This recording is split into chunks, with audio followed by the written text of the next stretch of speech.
Because some of my classmates, they just like to bully people. They don't want to learn. They just want to play games every day. But some of them, they really want to learn. So I want... Right now here at Negril Primary, we are in dire need of classrooms. In the heart of Negril, where dreams take flight and futures are forged, a remarkable transformation is taking place. Guided by the unwavering support of the Negril Education Environment Trust, a new generation is being inspired to believe in the impossible, a symbol of hope and determination, bringing a powerful message to these young minds. You can achieve anything. With words that echo through the halls and hearts, Captain I Can speaks of faith, devotion, and the unyielding power of belief. He shares stories of triumph and resilience, urging each student to set their sights high, to focus on their studies, and to commit to their dreams with unwavering determination. Yet as these young minds are inspired to reach for the stars, Negril Primary faces significant challenges. The need for more classrooms is urgent, a vital step to ensure every child has a space to learn and grow. Join us on this incredible journey as we witness the magic of motivation and the boundless potential of Negril's youth, while also highlighting the pressing needs of this dedicated school community.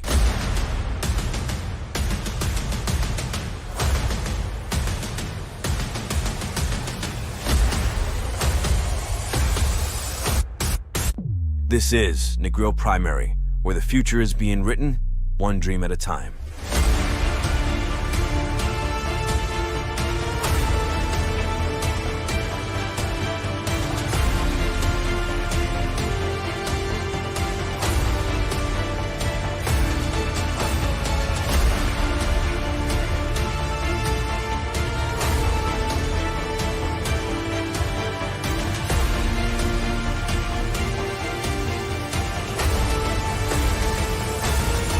I think I can do it.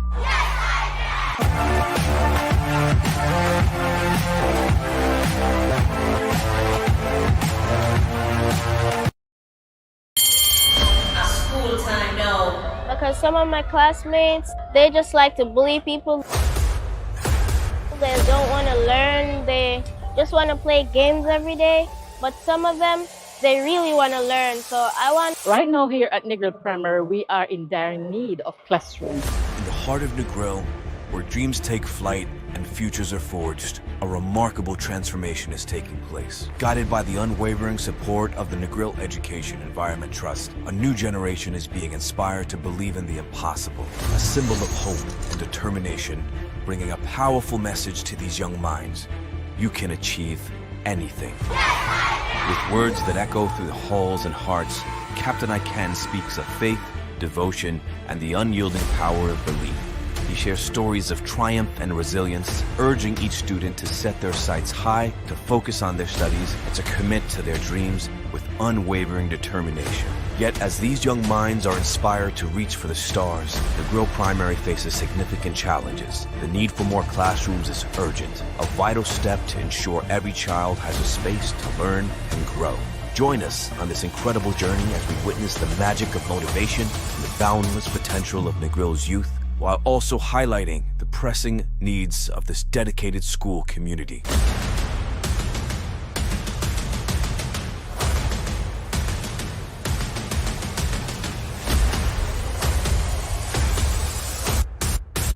This is Negril Primary, where the future is being written one dream at a time.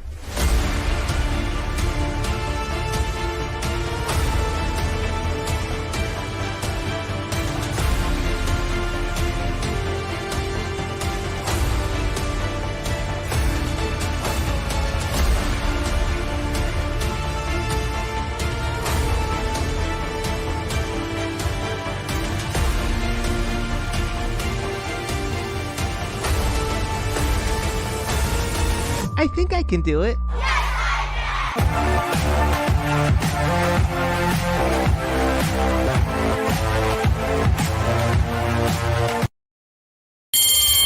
School time, no. Because some of my classmates, they just like to bully people. They don't want to learn. They just want to play games every day. But some of them, they really want to learn. So I want... Right now here at Negril Primary, we are in dire need of classrooms. In the heart of Negril, where dreams take flight and futures are forged, a remarkable transformation is taking place. Guided by the unwavering support of the Negril Education Environment Trust, a new generation is being inspired to believe in the impossible, a symbol of hope and determination, bringing a powerful message to these young minds.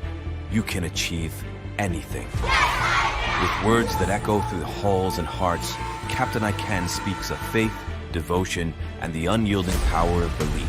He shares stories of triumph and resilience, urging each student to set their sights high, to focus on their studies, and to commit to their dreams with unwavering determination. Yet as these young minds are inspired to reach for the stars, Negril Primary faces significant challenges. The need for more classrooms is urgent, a vital step to ensure every child has a space to learn and grow. Join us on this incredible journey as we witness the magic of motivation and the boundless potential of Negril's youth, while also highlighting the pressing needs of this dedicated school community.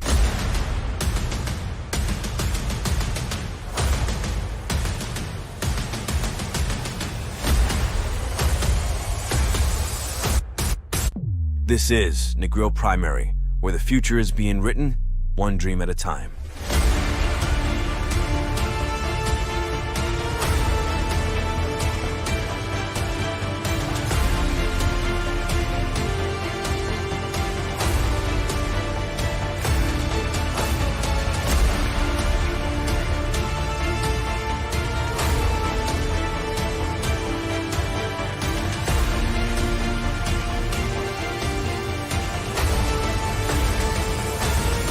I think I can do it.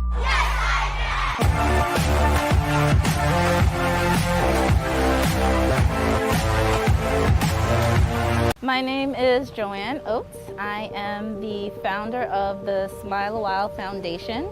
I have been an occupational therapist for the past 8 years, living and working in New York City. In 2021, I founded the Smile a While Foundation because I knew there was a great need in the Caribbean for therapists to work with special needs children. Being from a Jamaican background myself, I knew firsthand what the experiences are in Jamaica. I know there are a handful of occupational therapists in Jamaica, all located in Kingston, and the rest of rural Jamaica, children are going unserved. And it's not just occupational therapy, it's speech therapy, physical therapy, behavior therapy, all the adjunct therapies that children with special needs require that are readily available in places like the United States, the UK, Canada. But when we think back to island nations, these services are few and far between. So the Smile a While Foundation seeks to fill that gap by providing programming that brings therapists from abroad to work with children here, therapy students from abroad to complete their fieldwork placements here, as well as trying to build capacity with the professionals we already have on the ground in these islands by providing professional development workshops and introducing the latest techniques and interventions to the already practicing professionals here working with these certain populations. We could help to bring knowledge and just increase capacity of how we serve our children with special needs. My name is Daniel Grizzle. I'm the managing director of Shirella Inn, which is a family-owned and managed small 59-bedroom hotel situated right in the center of the famous Negril Beach. And I would like very much to invite you all to come and experience what life is like here in Shirella Inn, to be part of our extended family. Several of the rooms are just open overlooking the beautiful Caribbean Sea, and you have tall waving coconut trees to welcome you and keep you cool on the beach. And you have a warm and interesting staff here ready to keep you comfortable, to make you feel at home, and to enjoy that you stay happy and peaceful.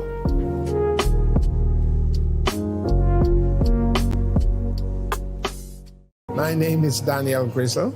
I'm the managing director of Shirella Inn, which is a family-owned and managed.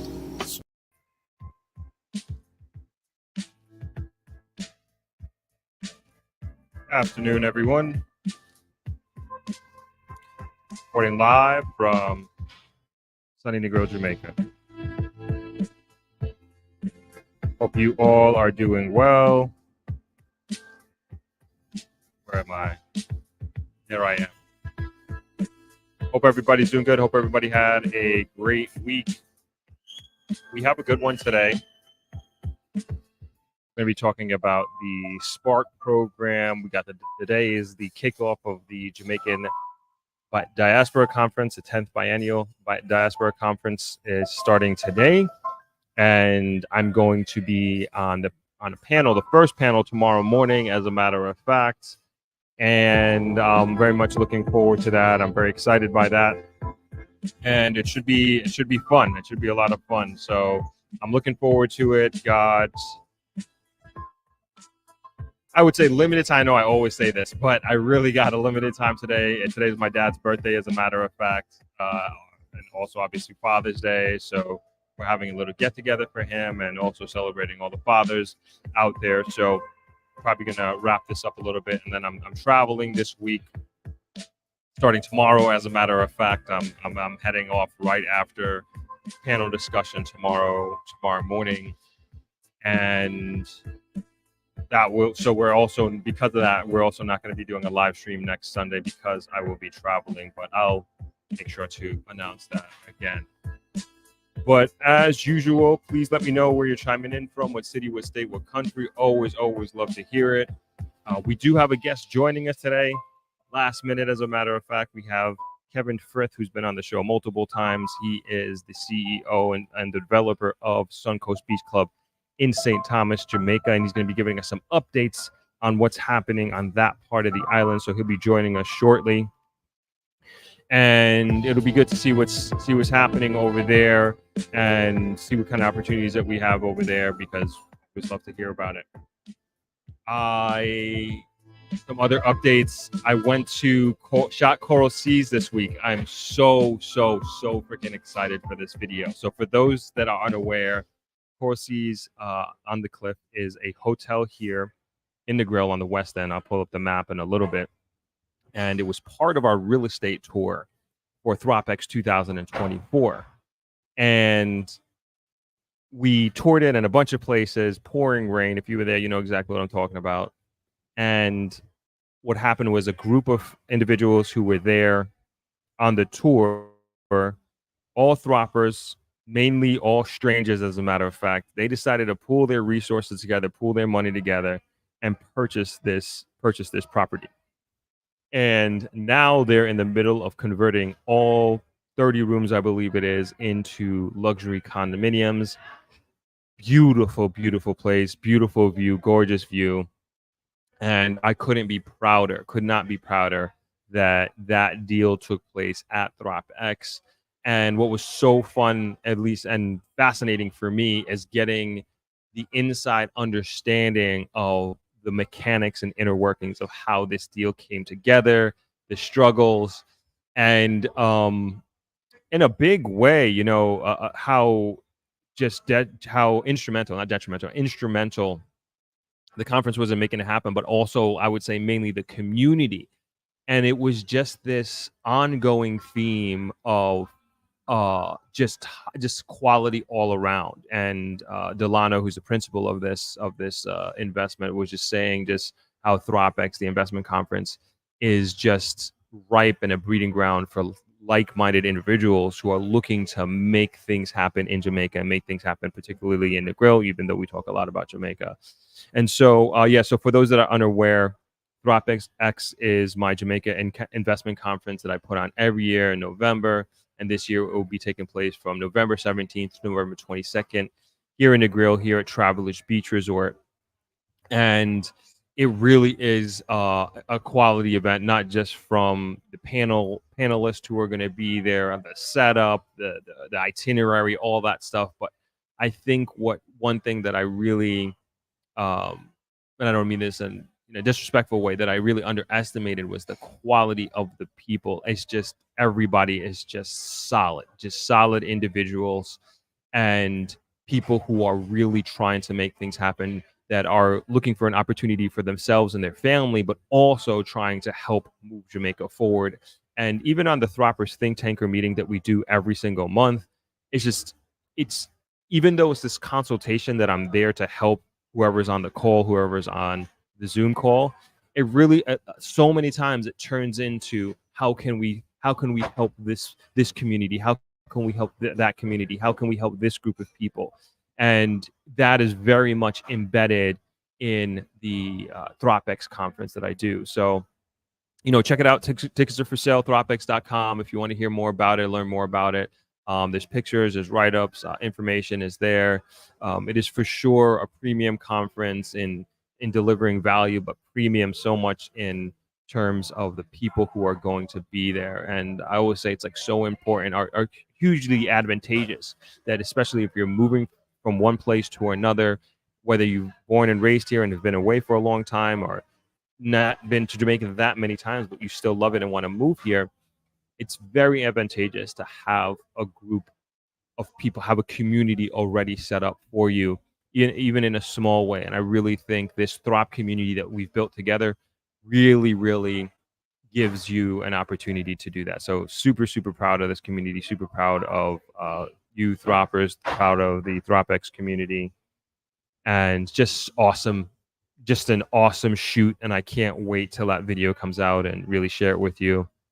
And the other aspect of it is just, hopefully it's inspiration, for that is without a doubt like the underlying theme of this video. It was just interwoven throughout the discussion, interwoven throughout all the interviews that we did, is that I hope that there is another group of people who watch this video who are in Canada, UK, South America, US, wherever, who are like, man, I can't afford this property or that property. But they watch this video, but like, hey, but me and my friends and my two buddies are, maybe I could get a group of people together and pool our money, and we can purchase this property and turn it into this or flip it or whatever it is. And that is what very much this story is about, is that no individual could have afforded, and they bought it for $3 million US, by the way. And so no individual could have afforded to buy the property cash, $3 million US. And they decided to come together and purchase this property. And again, they're converting it into these luxury apartments. Some people, there are purchasers who are living there already, staying extended periods of time because they own it. They own it outright. And I think that's another big theme, is that ThropX was in mid-November 2023. And to turn around the sale of a commercial property, a hotel as a matter of fact, and to have title in hand in a matter of 5 months, rare. So kudos to that group and what they did. And there's so many lessons learned from, and really just hopefully shows like this is very possible. Hopefully it's possible for you to do it here in Jamaica, in terms of that's where you're thinking and that's where your mind is. But I think this is very possible to duplicate in any market in any part of the world. So again, I'm super excited. Sorry to go on and on about it, but just so excited. Just based on what I learned, I'm just kind of giving you an inkling of what I experienced in talking to Delano Amora, who is the realtor on that. Let's get to some comments. So happy Father's Day. If I didn't say that already, happy Father's Day to all the fathers out there. And like I said before, I'm going to celebrate with my dad shortly. He is pictured on the thumbnail. And that's the last picture, which was just last week or the week before, of me and my brothers and my dad all together. And we'll do another one today for sure at the shindig that we have together. And I see Brandy there is saying, where are the black women? Sigh. I don't know. So I'm going to take the time out. I hope you're still on the stream there, Brandy. All right. So those two non-black African-American women that you see in the thumbnail, one of them is the wife of the ambassador to Jamaica of Japan, and their official photographer. And we are very much partnered hand in hand with Japan. So Westmoreland and the parish of Westmoreland and the prefecture of Tottori, Japan, have a brother-sister relationship, and we've maintained this relationship for since 2016. At least my family has been involved through our nonprofit organization, and so much so, like, I've been able to go there 3 times. I went twice representing Jamaica as a marathon athlete, and then once where we brought 13 of our local niche children, Jamaican kids, to Japan, many of them first time ever being on an airplane, as a matter of fact, on a cultural exchange program in Japan. And those 2 women there, non-Black women, that you see in the picture, are a representative of the continuation of this relationship that we have with the Japanese. And next year, they are doing, oh man, I keep forgetting the name of what it's called, but basically they have it's basically like a World Expo in Osaka, and it goes from, I believe, mid-spring until the fall, so quite a few months. And as part of that celebration, we are once again going back to Japan and bringing a bunch of kids here from Jamaica to Japan again as part of the exchange program, and strengthening the ties between the relationship between Japan and Jamaica. And those 2 ladies, the ambassador to Jamaica, Jamaica's wife of Japan, and their official photographer, coming to visit us, we hosted them here for a few days. We took them to a bunch of schools here in Westmoreland, visited them. The photographer took pictures. She's actually also doing an expose in September of this year in Kingston of her photography. So she's a world-renowned photographer and has won awards for it, and has been featured in many, many global publications. And it was an honor to host them while they were here for the few days.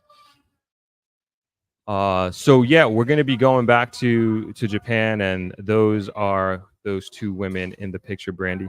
Not sure if you're still on, but that is the explanation, which I didn't necessarily think there needed to be one, to be honest. But there you go. Moving on. Donna Bryce says, Happy Father's Day to your dad, Throp, and to all the wonderful fathers. Thank you.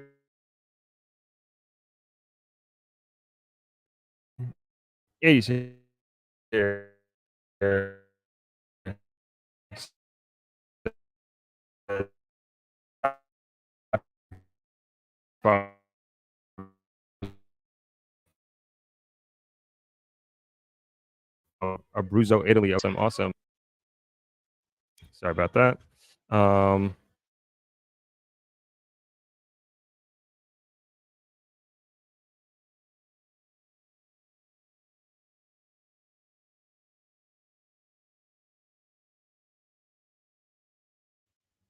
then it says Happy Father's Day. Donna Bryce, hi from Ottawa, Canada. What else we got here? Sodares says Happy Father's Day to all. Shauna, happy Sunday to you. Chiming in from Delta Sky, literally in there. Look at you. Awesome. I didn't even know you could stream like that. That's cool. Good to know. Thanks for joining us up there. Safe flight, safe travel to you. And Shauna also says Happy Father's Day. Says Happy Father's Day to you, Sir Tyrol, and all fathers on the Jamrock and the world community. Awesome.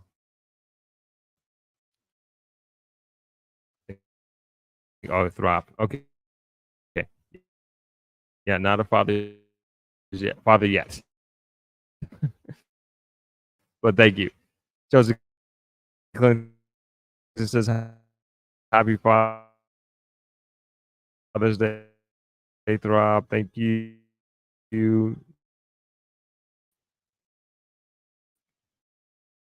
Not there yet. One day. Layla sending love to everybody. Thanks for joining.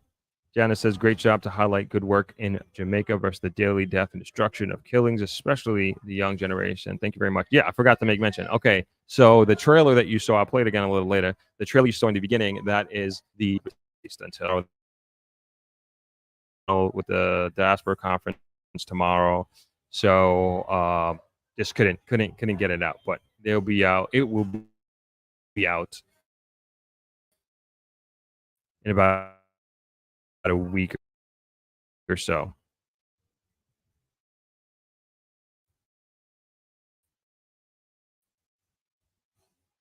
Michael is doing great. Oshkosh, Wisconsin, awesome.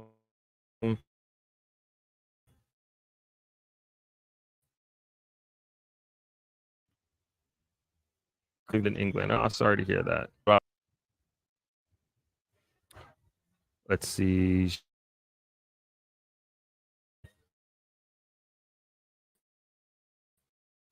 It hasn't been ruined the grill, but it has been overcast, cloudy, quite a lot. And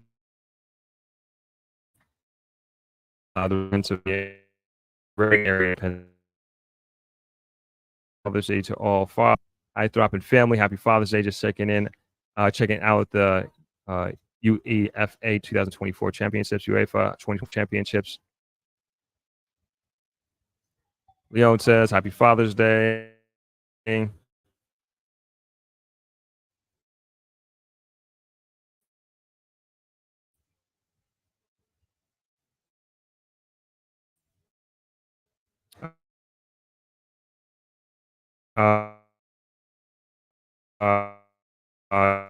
Greetings on the blessed Father and blessed Father's Day to all.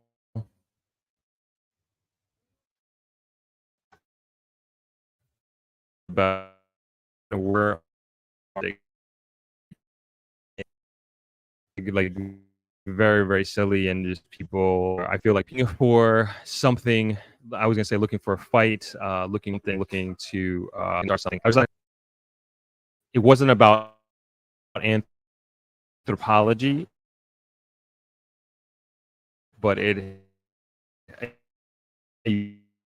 was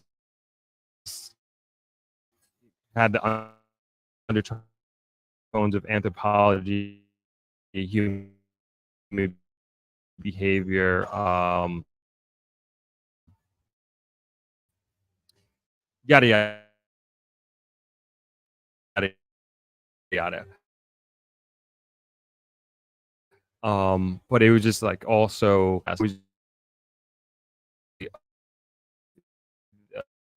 United States and soldiers who go off to war or in the army, and when they come back into America, it's sort of PTS to Italian languages, and then also isolation and anxiety, loneliness, that sort of thing. And it's just like, why were we over there?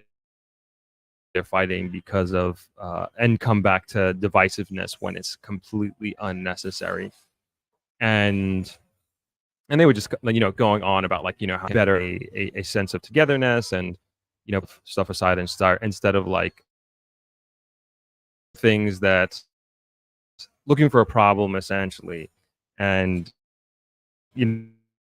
sorry to like go on and on.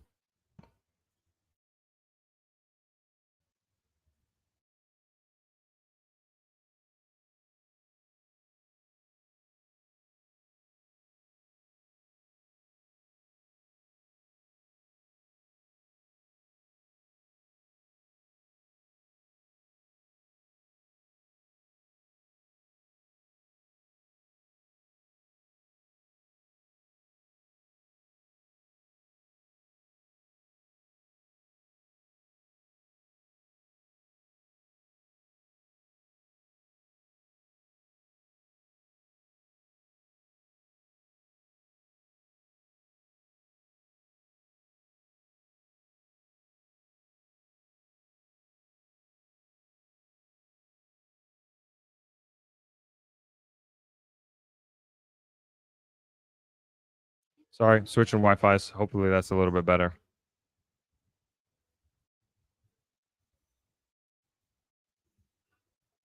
Sorry, yeah. I was just going on and on about that comment. So we can leave it there. And my point is just like it's silly. You know, obviously um she had no idea what she was talking about and was jumping to a conclusion. I don't know what conclusion she was jumping to. I mean, what if that was my mother, right? So who knows? It's just a ridiculous comment to make just off the cuff, but you just kind of see where people's brains automatically go to.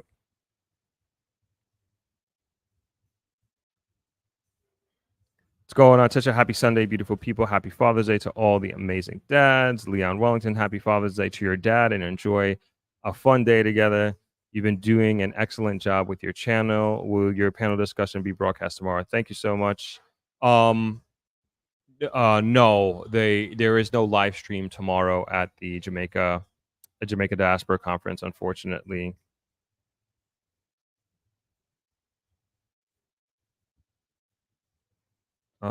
Simone, what's going on? Greetings on this blessed Father's Day to all.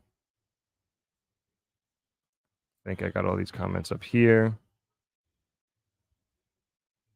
Punty says, it breaks my heart to see these kids in need of classroom and desk chair space. I did some of at my school as a child in Jamaica and Canada and live in England. Compared to kids in Canada, it seems like the kids in Jamaica had nothing compared to the kids in Canada, England, and all that. Yeah, trust me, it's tough, you know, even going to that visiting the school and everything like that, and they do so much with so little. I feel sorry for the kids for sure, but I definitely feel very bad for the teachers. They just have just very, very limited resources. So anyway, I hope the video does bring some attention to that and they can get some much needed help and assistance and resources.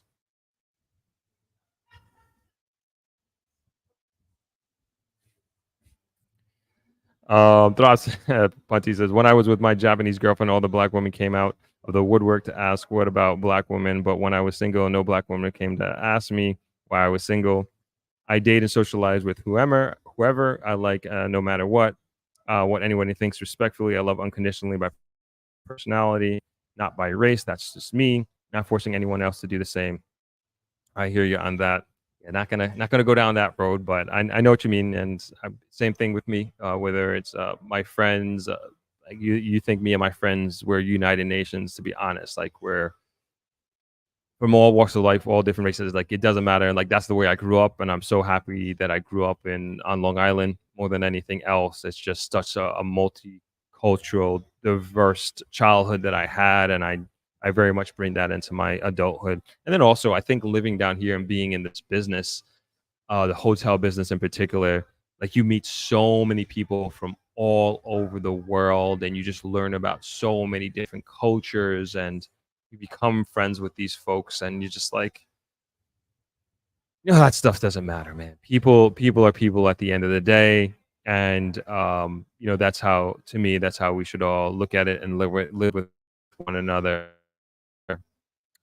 But of course, I'm not saying like, oh, color doesn't exist. Like, no, I'm not one of those people. I'm very aware of who I am and how I am presented and perceived in this world, and of course, the history of this world as well. But nonetheless, my initial instinct, my initial thought is just togetherness and not looking at race or culture to divide us, but it's more so more than anything else to bring us together.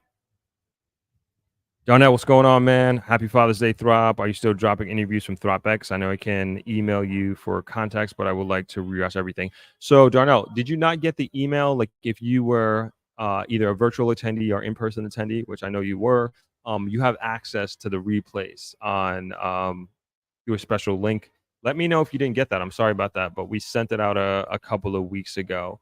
And so, if anybody else out there did not see that or did not get, if you attended ThropX in any capacity last year and you didn't get that link, please let me know. But I think about half of them are up, and Candice is working on getting the rest up. So it should be there, but we're also doing slow releases of them here publicly. But anybody who is there, like I said, should have it. What's going on, Mosaic Travel and Tours? Peace and blessings, good people. Simone says it's not about race, it's about human being, see a need and coming together to fill it. Yes, yes, definitely, definitely. Thank you for that, Simone. Bunty's like, truth drop. I thought it was your mother, too, or aunts or relatives of your mother. Shame we have to think that way. Appreciation and peace. Yeah, it could easily be my mother. Some people think my mom is Spanish. You know, my mom is Fijian, and I'm saying, like, they think my mom is Spanish when they look at her. I remember going to the store when I was corner store with her with kids when me and my brothers were kids, and people would just start talking Spanish to her, and she doesn't speak any Spanish. So yeah, it could be, it could be another fair-skinned woman, and it could be my mom or my auntie or whoever. Yeah, just a real shame. Okay, let's get into today's agenda.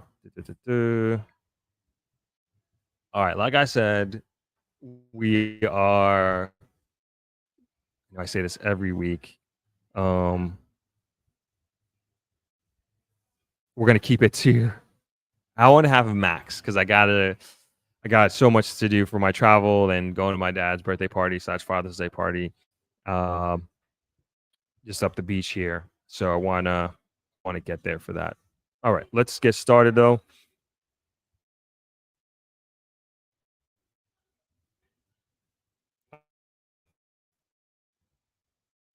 Got so many articles here.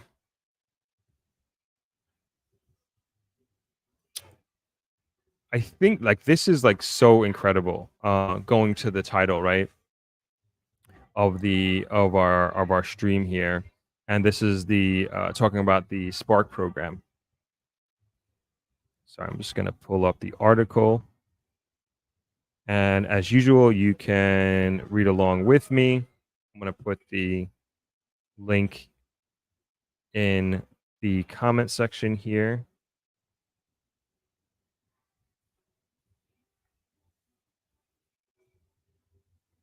So you can click the link.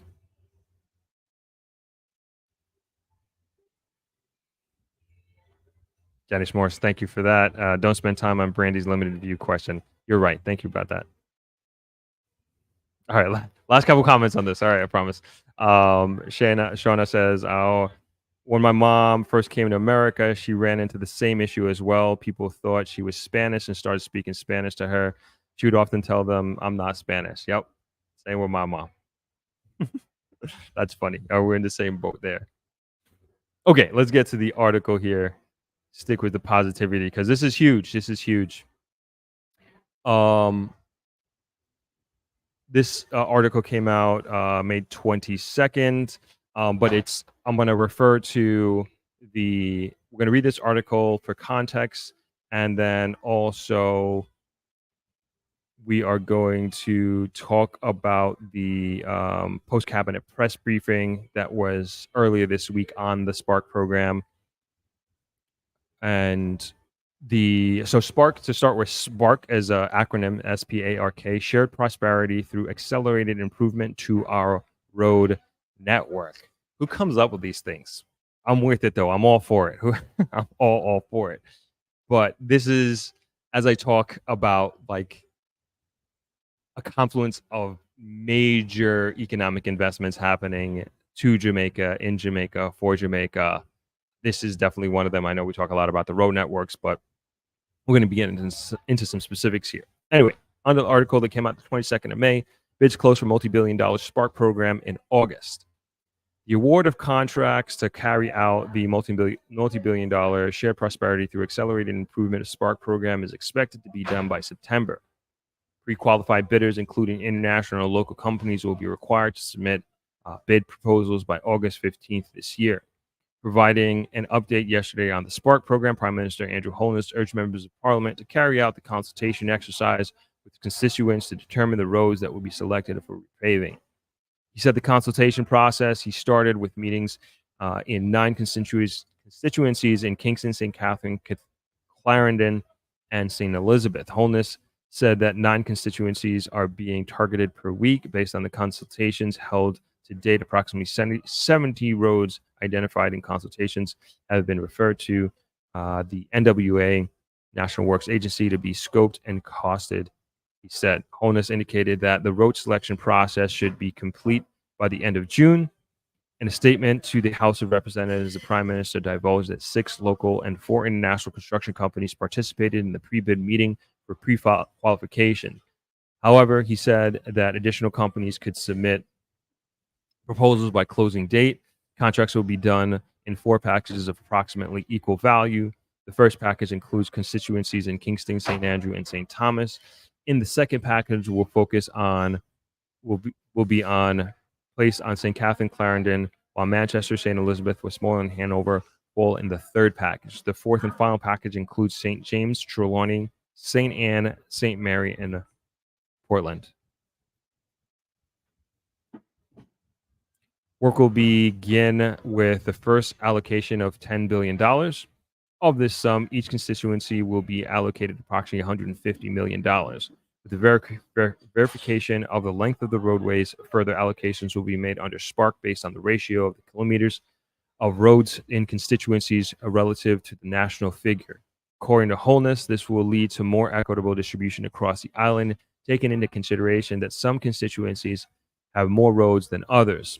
Under the 2-year Spark program, works will include pavement resurfacing, sidewalks rehabilitation, drainage improvements, retaining wall construction, and intersection improvement, among others. The Spark program aims to create a safe, reliable, and resilient road infrastructure that enhances mobility and connectivity, supports economic growth, and ultimately improves the quality of life of Jamaicans. The program also forms the basis of a comprehensive road infrastructure management strategy, including the development of a comprehensive register of all roads and an alignment of engineering lifetime schedules with budgetary allocation. Awesome, awesome. So this is like, oh, so that's one. Let's see. Sorry. All right, so that's that. I'm just bringing up some context here. Let me send you. So this article came out. Sorry, going in all out of order here. Got it. Okay. So these ones are short. We're gonna have a discussion. Let me just get through the context part here. Again, putting this in comment section there. So that last article was from the Jamaican Gleaner, again from the 22nd of May, and it was written by,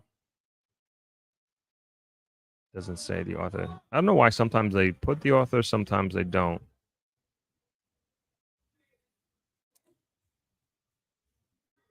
All right, so this one, local contractors will be involved in the Spark project, Minister Morgan. And this is on the megjc.gov.jm website. Came out Thursday, June 6th. This year, 2024. Minister without portfolio, the Honorable Robert Nessa Morgan, is emphasizing the critical role of local contractors in the shared prosperity through accelerated improvement to our road networks program, Spark. During the meeting with stakeholders, sorry, it's too small for me. During the meeting with stakeholders of the program at New Kingston offices of the Ministry of Economic Growth and Job Creation on June 4th, 2024, Minister Morgan gave the assurance that local contractors are integral to the project. He asserted that claims that they are biased, sidelined in favor of overseas contractors are unequivocally false.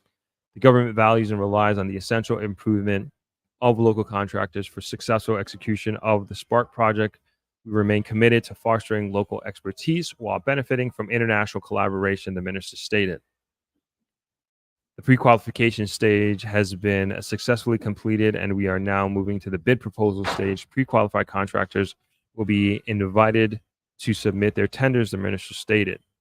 He further noted that all international contractors participating in the process are mandated to have local partners aligning with global best practices.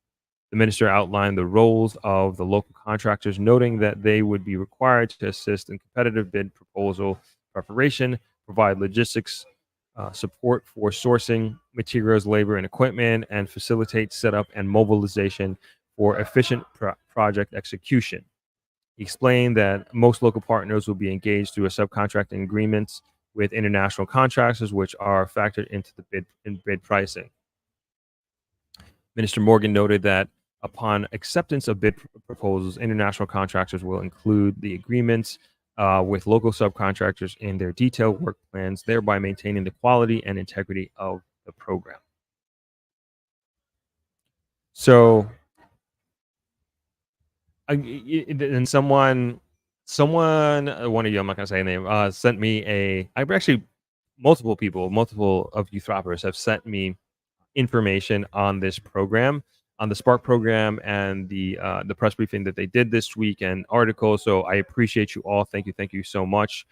And I was sent. I want to see if I can find it real quick. Someone sent me a video. I want to give this YouTuber a shout out. But basically, a video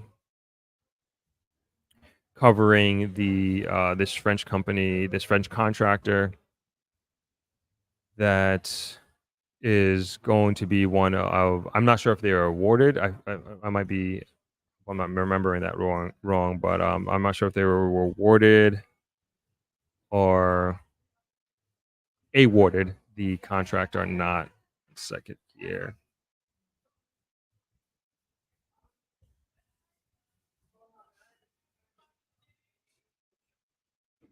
Well, I'll say, to the point of this article, we'll get back to it in a second. I'll say this, having international bidders and contractors, I think this is a good thing for Jamaica at the end of the day. And I think it's so needed. So needed. Just competition in general. It's just going to make everybody benefits from competition. Everybody benefits, especially at the end of the day, the consumer, the taxpayer benefits from competition, especially international competition.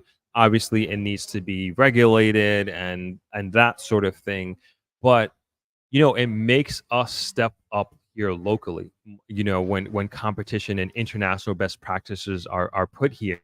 And I always go back to the cable and wireless example.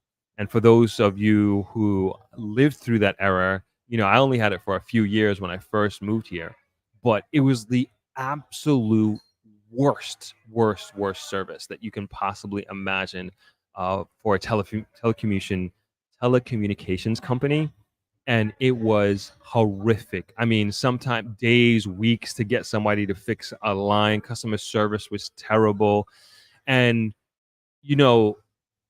as a consumer business owner, you just had to put up with this BS because there was nobody else to go to. And then all of a sudden, Digicel came into play. Then, a fire lit under their butts, and then they started stepping it up. So much so, they had to change and rebrand their name to Flow because that junk was dead in the water. Everybody hated cable and wireless, man. It was terrible. And thanks again to competition, international competition, the invisible hand of the economy, right? It forced cable and wireless Flow to step up their game. And it's just unfortunate that it happens, but it's human nature, right? It's human nature. And so I say the same thing, and I'll give you even a personal example here in the hotel industry. As much as we complain about the these international brands, and again, I believe and it should be managed. It's not a situation where like all these hotels should come in here and there should be no Jamaican owned hotels whatsoever. I don't believe that. I don't subscribe to that. However, what hotels of these international brands have done, it has forced local brands to really step their game up in terms of service, in terms of decor, infrastructure, training the staff, because it's not like before. And I'll give an example with food, for example. When I first came here, like you were going to, I'll just speak specifically for Negril. I'm sure many places like this continue to exist throughout Jamaica and throughout the world, as a matter of fact. But your minimum, more for the most part, if you're going to a local place, you're probably going to wait an hour for your food, sometimes longer. And that was just kind of like, oh, it's island time sort of thing. And now that has disappeared. Even the local cook shop has become more efficient here. And you're not really going to be somewhere in the grill where you're going to wait an hour, hour and a half, 2 hours for your food, and that's the norm. It those kind of businesses are going to go out of play because the international standard of acceptability of waiting for your food and also the quality of food has now been embedded in the Negril culture. So anybody opening up a restaurant, in order to be competitive, like your food has to come out in half an hour or less, probably 20 minutes. And there are certain efficiencies that are now built into these restaurant business models that have been adapted. And to me, that only happened because of competition and international competition. If everybody's kind of saying the same and doing the same thing, why would you change? Why do you need to change?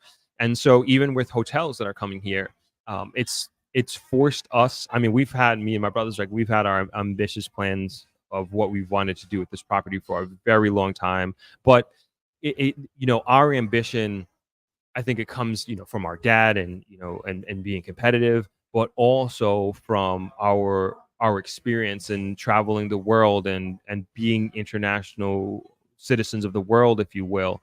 And so we bring that to the hotel, and we may not have necessarily international, when I say international, outside of Jamaica hotel experience. We haven't worked for a Marriott or anything like that, but nonetheless, our mindset and horizons have been broadened by our experience of going around the world. And it's a beautiful thing and a privilege to have that.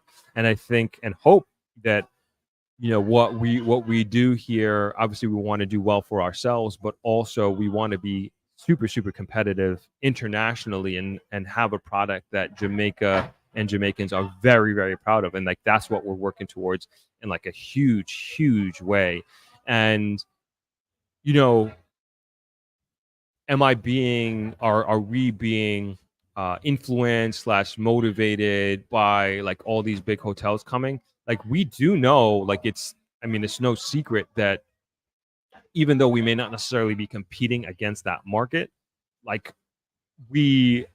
to me, it's like we're not only competing against them, but we're also competing against the Airbnb. I said this before: if you have a couch and you're on Airbnb on your platform, like, you're my competition essentially. And so we, of course, as our product and the service that we have here, we really want to separate ourselves from the pack in whatever way that we can, and we want to stand out in a big way. So that is also motivating. So yeah, like these international hotels are like definitely forcing us to step up our game, and we want to bring a level of service that is, if not on that level, better than what these big hotels, whether it's the Princess Hotel or the Rio, that's these Rios that keep popping up. I think it's all great for Jamaica, and I think it gives people a choice in terms of what kind of accommodations that they can have. But also, it's like, we want to bring something very different when people will be like, hey, I want to stay at Travelers. Like, the service there was immaculate, the food is great location, yada yada, great rooms, all these things that they can't get from staying at a large all-inclusive. And those large and all-inclusives are for a certain type of people, a certain type of vacationer. And here at Travels for a certain type of vacationer. But again, we wanted to bring an elevated level of service and also have a product that people can be proud of. When I say people, Jamaicans and Jamaicans alike, be very, very proud of. So I say all this to say, like, when we have international contractors doing like this Spark program, I think it's a good thing. I think it's a good thing because I don't know about construction. I don't know about, the first thing about paving a road, right? But I'm sure that there are international techniques and ways of doing things, maybe even machinery that that our local contractors may not be aware of or working with on a regular basis. Look at, even say what you will about the Chinese, but, I remember during COVID, like, remember they put that hospital up in like, was it like a few days, a week? They put this huge hospital together And it's just like, could we do that here in Jamaica? You got to be kidding me. Like, let's be serious. I don't even know they could do that in America, as a matter of fact. But that's what competition does. How sturdy and the integrity of that building, I have no idea. I'm not a construction guy. But my point is like they are doing things that we don't have any idea or any clue how to do, but we can learn from them. We can, and this could be learning from the owners of these contract companies, but this could be down to the electrician or the carpenter learning different methodologies and ways to do it. And maybe I'm sure we're picking up and learning from it. So that way, a guy working as part of the, let's say the electric team or the carpentry team on, say, the Princess, but that I don't know who the contractor is for Princess Hotel, but let's say it's a Czech China Harbor blah blah blah company. I forget what it's called, but they're the biggest international contractor here in Jamaica, right? And then they learn that there is this new machine that they weren't aware of. They can cut the wood faster and more efficient, and it's safer and more and da da da da da. And he goes out and buys that, and he's no longer working on that project. But you want to hire a local contractor to build your bed or do the furniture for your dream home, and he can do it in a more efficient manner, like just more detailed and yada yada yada. And so again, I think we benefit from that as a country. And so I would presume the same type of thinking and the same approach would happen during these road constructions, whether it's like, cutting through a mountain or building a tunnel, like they're building on the Mobay bypass there, the largest or longest bridge in Jamaica that's being done by the Chinese company. And all of the local subcontractors, I'm sure they're learning tremendously from these projects, which I think is a great thing. Let me see here. All right, let me get to trying to actually check on Kevin. He's supposed to be here.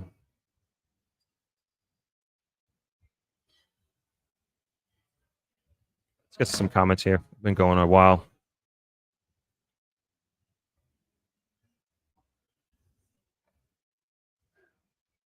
Everybody listen to Donna. She says, please remember to click the like, folks. Yes, would definitely appreciate that.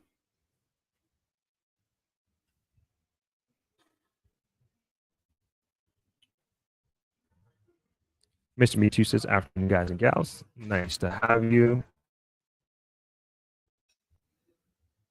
Alfonso says, I so welcome the international contractors. We Jamaicans complain about everything.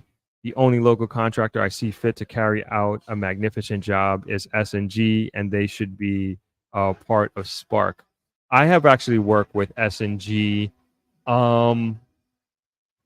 What did they do for me? Oh, they did our parking lot. However many years ago, and they were great. I forget the name of the guy. Oh my gosh.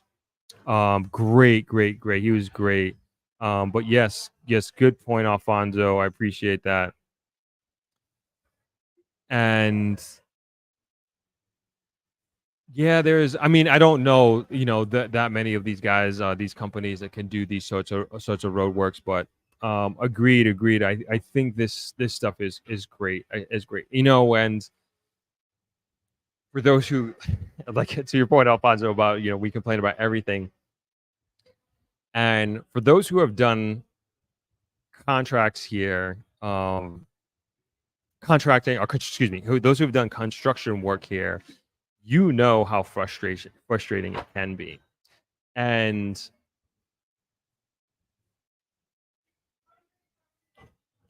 got my Thropex cup here, by the way. And the one thing that I won't say you have to go through here when you move to Jamaica or if you're doing any business here, but to start fresh and coming in here to do a construction project, especially if you're doing your dream home, and especially if you're doing like how I've done many projects of using like a hodgepodge of individuals. So you'll get a mason here, you'll get the carpenter here, you'll get a plumber there, da da da da da. You go on, and you're trying to build your team there, so to speak.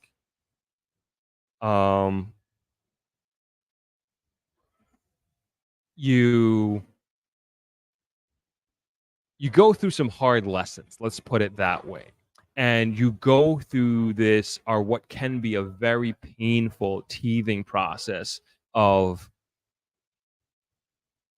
getting ripped off. And we know, we talked about this at length on this podcast, on live streams, and just, losing your shirt, because of your uncle or your cousin or whoever, they come in and you know them from when, and you ask them to do this and you lose your shirt. And then the other aspect of it is you get bad work. And who's to say which worse? They're both up there. And then when I say like lose your shirt, like your money is stolen. Your money is stolen, and that is very, very common here. And then your money is stolen, then you don't get what you want. And often this happens when you do not go with a professional contractor. But even if you go with a professional contractor, like that also does happen too. That's not unheard of. I have a friend, I actually want to speak about it publicly, but he's telling me not to because he's still trying to figure it out. But a very high-end commercial project. And this guy got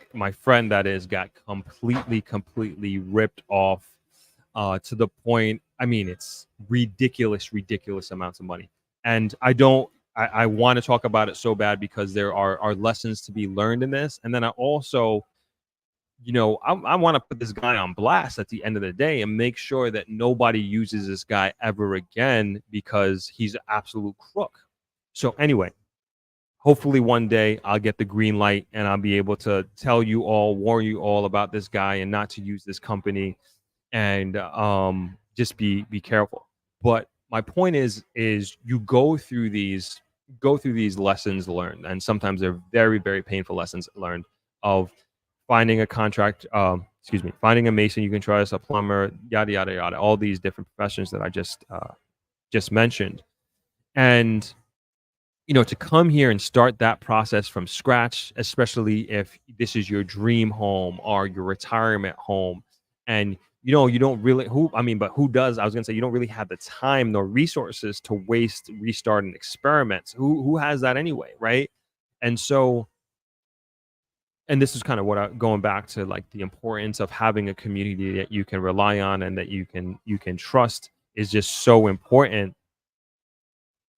when you do come down here, so you can skip this, because I've been through it. When my dad was building his house, he probably went through,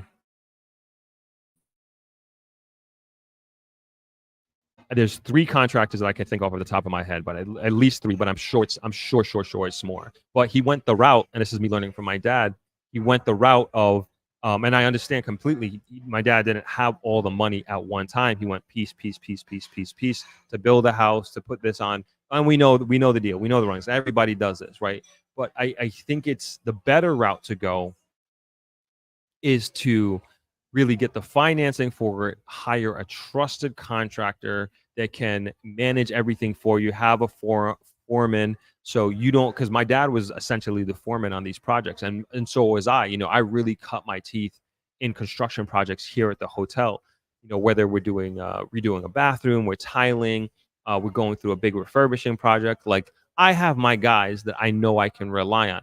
But to get the guys that I know now that I can trust, I'm talking about everything from farming, from like any sort of like plants that we're doing here on property, to a carpenter, to a mason, plumber. Like, I have electric to AC. Like, I have my guys. But for each of those jobs, I probably went through 10 to 20 guys, maybe more than that, over the years to finally find the individual that I can work with, that it can be trusted, who is also very proficient in their job.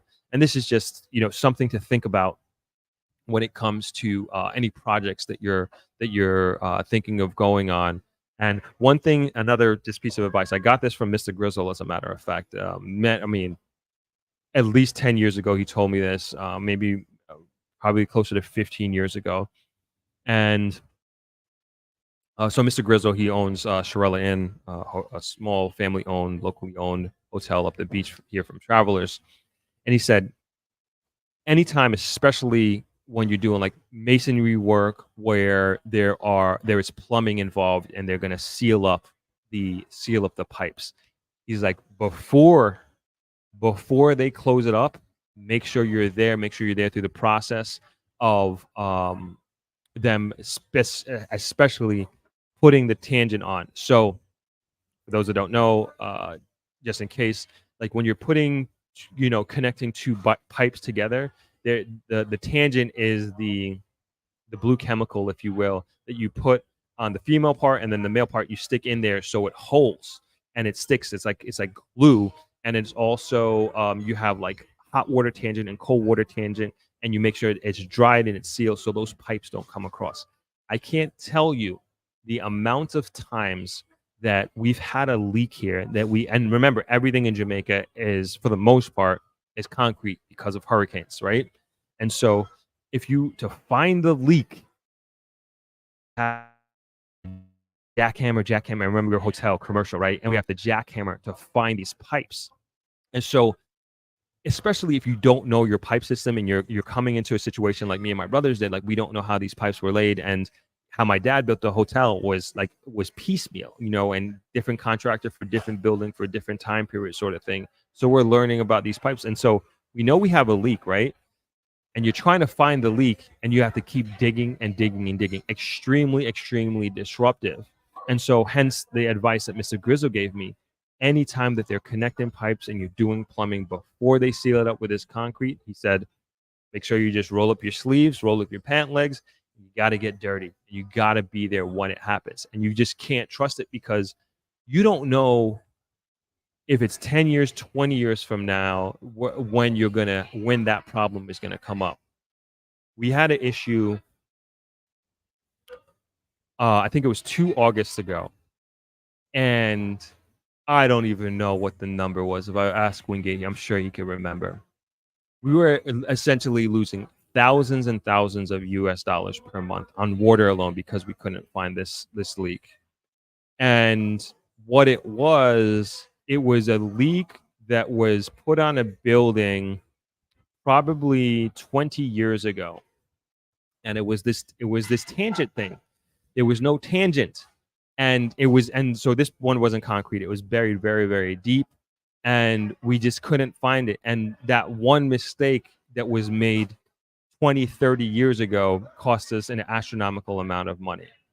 Another one was almost around the same time, as a matter of fact, maybe a year before that, we had, again, couldn't find the leak. We were doing process of elimination, and it takes time to find these things. And there was a pipe. So the guys, we redid our parking lot, and when they redid, when they were putting the bricks down or whatever, and they were putting down the water pipe that was there, you're supposed to put it in sand. And so they put it in sand because the earth moves and everything like that, and you don't want it to be rocks and the compactness of the car driving over it.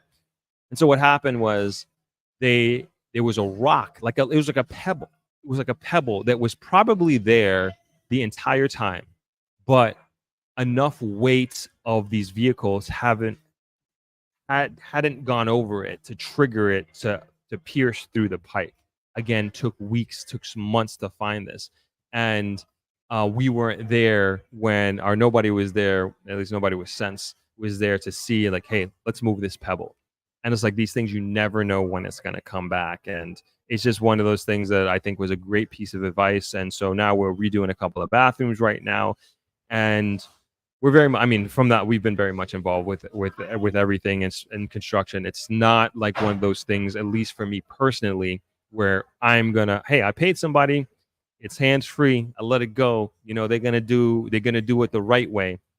No way. I wouldn't say you gotta be there, because I know some of you are building your homes and doing construction projects from abroad. But if you're not there physically, obviously use your phone, use video calling. but hopefully it's somebody that you trust. One of the best. Why did this name just leave my head? I was gonna say that one of the best contractors that I work with was, hold on.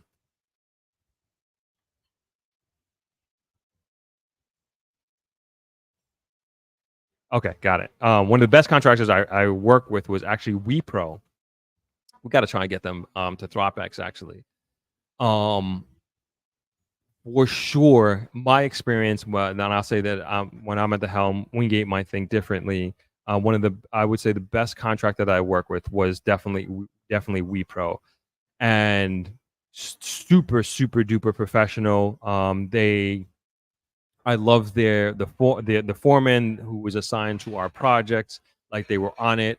We made some on the fly adjustments, and again, I'm used to dealing with just the individual, like the electrician, the carpenter, the plumber. Like, I'm used to like dealing with them and managing all of them individually. But with this company, like, the foreman managed everything. So I only talked to one person, which is beautiful. And I'm very much like not a super micromanager, but I like to like my things a certain way. Like, I like the tiles aligned. I like to make sure everything is symmetrical, et cetera, et cetera. So it's important, for me, again, I think it's important if you are able to be here when you are doing your construction projects to kind of stay on top of it. So because at the end of the day, if there is a mistake made, especially in working with concrete, you're the one who's going to deal with and to suffer the consequences, possibly for the rest of your life or for a very, very long time. So might as well be there for these crucial points. I know that was long, but thank you for the comment there, Alfonso. Let's finish. Where is your comment? Oh, here we go. Donna Bryce says, part of the attraction of staying at Travelers is the wonderful staff who take the time to get to know your guest. Unlike the mega hotels, you're not just a number. Definitely. And I don't know if anybody agrees with this. I will say, and I don't know where this comes from, but to me, I think Jamaicans have some of the best memories that I have ever encountered globally. And I'm not saying this just from my staff, but they will, and my team members, they will remember somebody who hasn't stayed here in 5 years and remember their name, remember their face. And it's just like crazy to me. And their memories are magnificent. And it's not just my staff. It'll be the guy on the beach who's selling coconuts, and he'll remember a guest who was here a year ago, 5 years ago, or whatever it is. And you'll be in Montego Bay, or you'll be in Brooklyn, and it's happened to me. And it's just like crazy. And has anybody experienced that? Just how, and maybe they'll just have like one quick interaction with you, but they will remember your face, and they'll remember like, yeah, we met at Cuyaba 2 years ago in January, New Year's, yada, yada, yada. And I'm always just phenomenally impressed with the memories, the memory span that they have here. It's just crazy. I didn't get that, Gene. Trust me. Mr. Mitsu, hey Throp, you have a general contractor email I can reach you at? Contact email, excuse me. Contract email I can reach you at? Yeah, you can email me at throp@thropmedia.com. What's going on, Norma? Hey everyone, Throp. I'm unable to watch the replay of TTT. It is asking me to join, even though I have joined the tier. Okay, I'll take a look at that. I'm sorry about that. I'll take a look at that afterwards and make sure everything is okay with that. So as you bring that up, Norma, I just want to make sure that everyone is aware. Next month's Throp Think Tankers get together Zoom call, we are actually moving it to the 10th instead of the 13th, because I'm going to be traveling that day, that week. So it'll be 5 p.m. Jamaica time on the 10th of July. So everybody who's in that group, just please make a note of that. And I'm just throwing it up there for anybody else who's interested in it. Throppers Think Tanker Zoom call. This is a monthly call that we have, and it's a way for me to interact with you directly. You turn your camera on if you want, or just audio, and we just have a conversation. it's supposed to be 90 minutes, but I think every time we've gone over the 2 hour mark, and it's been really great, really, really engaging.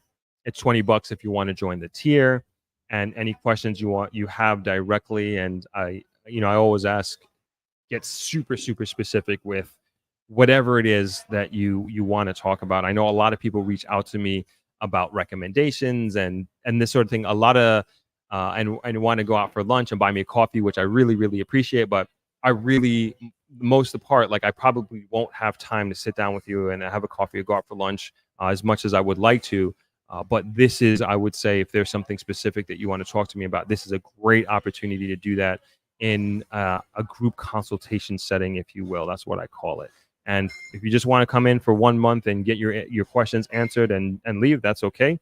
And if you can't make it, you'll always have the replay, even though Norma's saying she can't have access to it for some reason. But we'll figure that out. I'll figure that out. No problem. RN2 CEO, hey all, just got back last night from a medical mission in Dominica. Jamaica is next. Awesome, awesome. Can't wait to have you. Can't wait to have you down. Darnell says, Throp, I would love to hear your opinion on how to get, not to get taken advantage of. Like, what steps do you take when it comes to paying? So I always say, and then this is like an ideal situation, and not everybody can do this, right? Is like, if you can be here for the construction, like try to be here. And I know it's very, very difficult, and it's very difficult to do that for a lot of people, right? But ideally, like, that's the best way to kind of make sure things go the way that you want it to go, is just to be there and doing your, quality assurance checks and that sort of thing. Especially when you're ordering materials, making sure that it's accounted for. And it really comes down to just common sense management. What I find here culturally as well is, like, there is, especially on like projects like this, one, there's a huge lack of accountability, period. Like, it's always somebody else's fault. Like, always, no matter what, is always somebody else's fault. So just something to be aware of, and like going into it, like it's rare that you'll find an individual like who just own it. And well, we can get into like a whole nother level about that psychologically and the implications that has on the greater society. But that's one thing that I have found, generally speaking, of course, is there's a lack of self-accountability. And then sometimes too, like, they'll just, as I always say, they yem on you to death.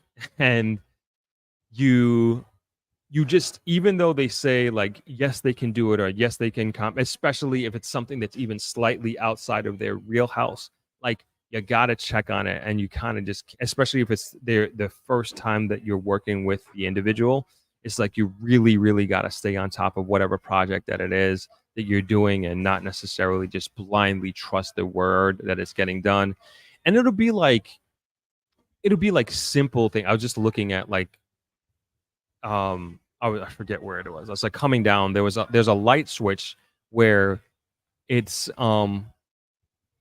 they obviously didn't put tape around the light switch, and they painted, and there's paint on the light switch. And it's just so common. Like, it's just so lazy, right? If you're a painter and you're in charge of painting a wall with a light fixture or a light switch or whatever it is, like, as a professional painter, like, it's basic, right? You're going to take the time, you're going to put tape around it to ensure that there isn't sort of any overlay of paint onto the fixture or whatever it is. But it's like that sort of thing. Or there'll be a toilet that is installed that is just maybe an inch off center, which is probably not a big deal, whatever. Like, but I notice these things, and it shouldn't be that way. It's just so simple. Like, move it over an inch or half an inch so it's symmetrical and in the middle. Same thing with tiling as well. And you'll see unevenness. There is just these are the things that I say are important for you to be there. Is this like, there is a lack of attention to detail, and it's just the reality. It's just, we just don't have that innately here. And it's just the reality of, I would say, construction to me, there needs to be more of a measure twice, cut once mentality here, and generally speaking, it's just not there. Just like a lot of shortcuts, unnecessary shortcuts that, again, you as a client could potentially be suffering the brunt of those consequences. So, to answer your question, generally, Darnell, I think it's just on the quality side of things, it's just like a lot of common sense management, and then staying on top of not trusting the words, like whatever, like you got to hold them accountable for their word. Get it in writing too. I know there are a lot of handshake agreements, but trust me, some of these guys can be very shifty. Like, put it in black and white, whatever it is. Like, don't, whoever it is, like, it could be your brother and your cousin, whoever it is, put it in writing so you have a reference to go back to it. And there's no he said, she said. Happens all the time. I've been through it myself.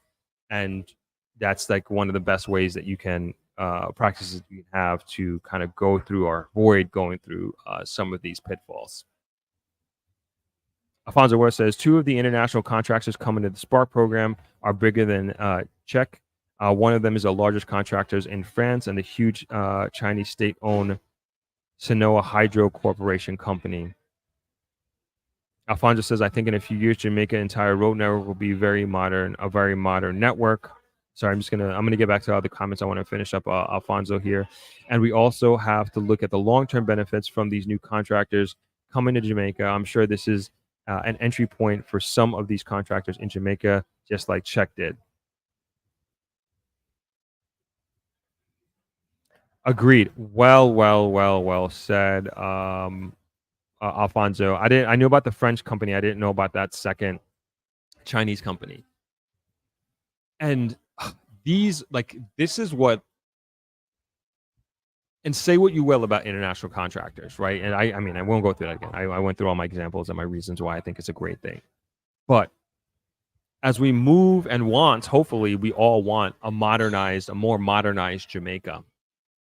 Like these are the steps. Like, we don't necessarily have the means to do this ourselves and do it efficiently, effectively, and we want good roads. And a lot of these roads are not just highways. These are like, I won't say lanes, maybe some of them are lanes, but these are like off the main road investments as well. And just imagine, like, we have like a very close to complete road network throughout Jamaica. Like, what that means for this country is like, it's hard to even imagine. It's hard to imagine, but in a few years, I think this is going to be something that we are all going to be extremely, extremely, extremely proud of, as long as it is properly managed. Funds are allocated properly as well. And when I say properly, fairly, justly, etc. And we got to stay on top of it for sure. But this is going to change Jamaica like no other, right? And so Alfonso talks about the implications of the contractors, right? And so now we, as I mentioned, WePro, man, Israel, forgive me if you're watching this. I forget where Israel is from. I'm not even going to say a Spanish country, but Israel is the CEO of WePro. He brought his international experience to Jamaica. And I just said, and I'm not saying that there aren't great local contractors out there. I'm saying personally, from my experience, WePro has been, or what has been so far, I haven't worked on a construction project in quite some time. They have been the best construction company that I have worked with in Jamaica, period. We still work with them, still use them to this day, as a matter of fact. And they, up until that point, and up until this point, they have brought a level of contract and construction service that I had never experienced in Jamaica. And they are for sure higher than the cost of the contractors that I've worked with before. But without question, I paid for a peace of mind. I paid for something where a service that I didn't have to redo. Were they perfect? No, not by any means, but you go through things and you work with them, but very, very super professional, and they were great.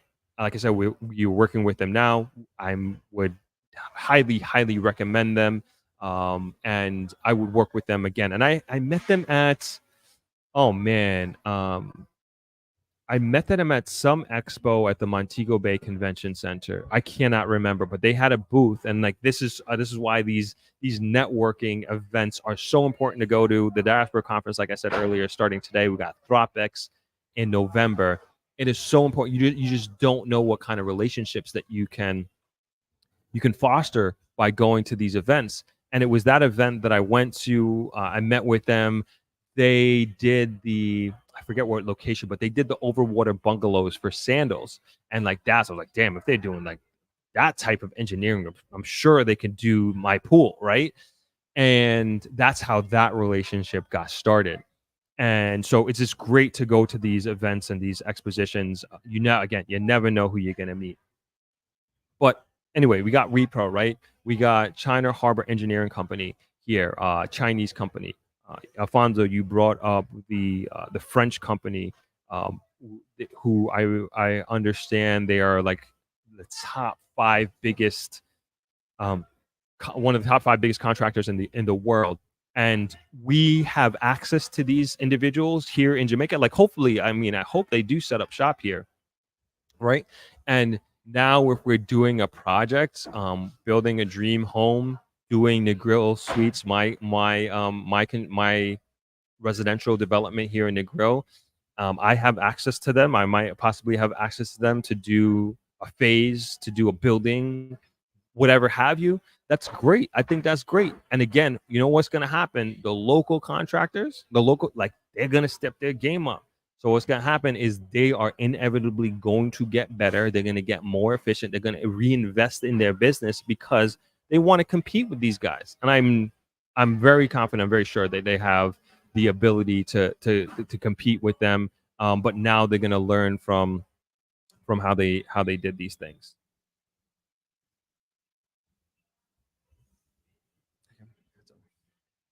All right, we got Kevin here. We're gonna finish up a few comments here. Sorry, I skipped a bunch of comments.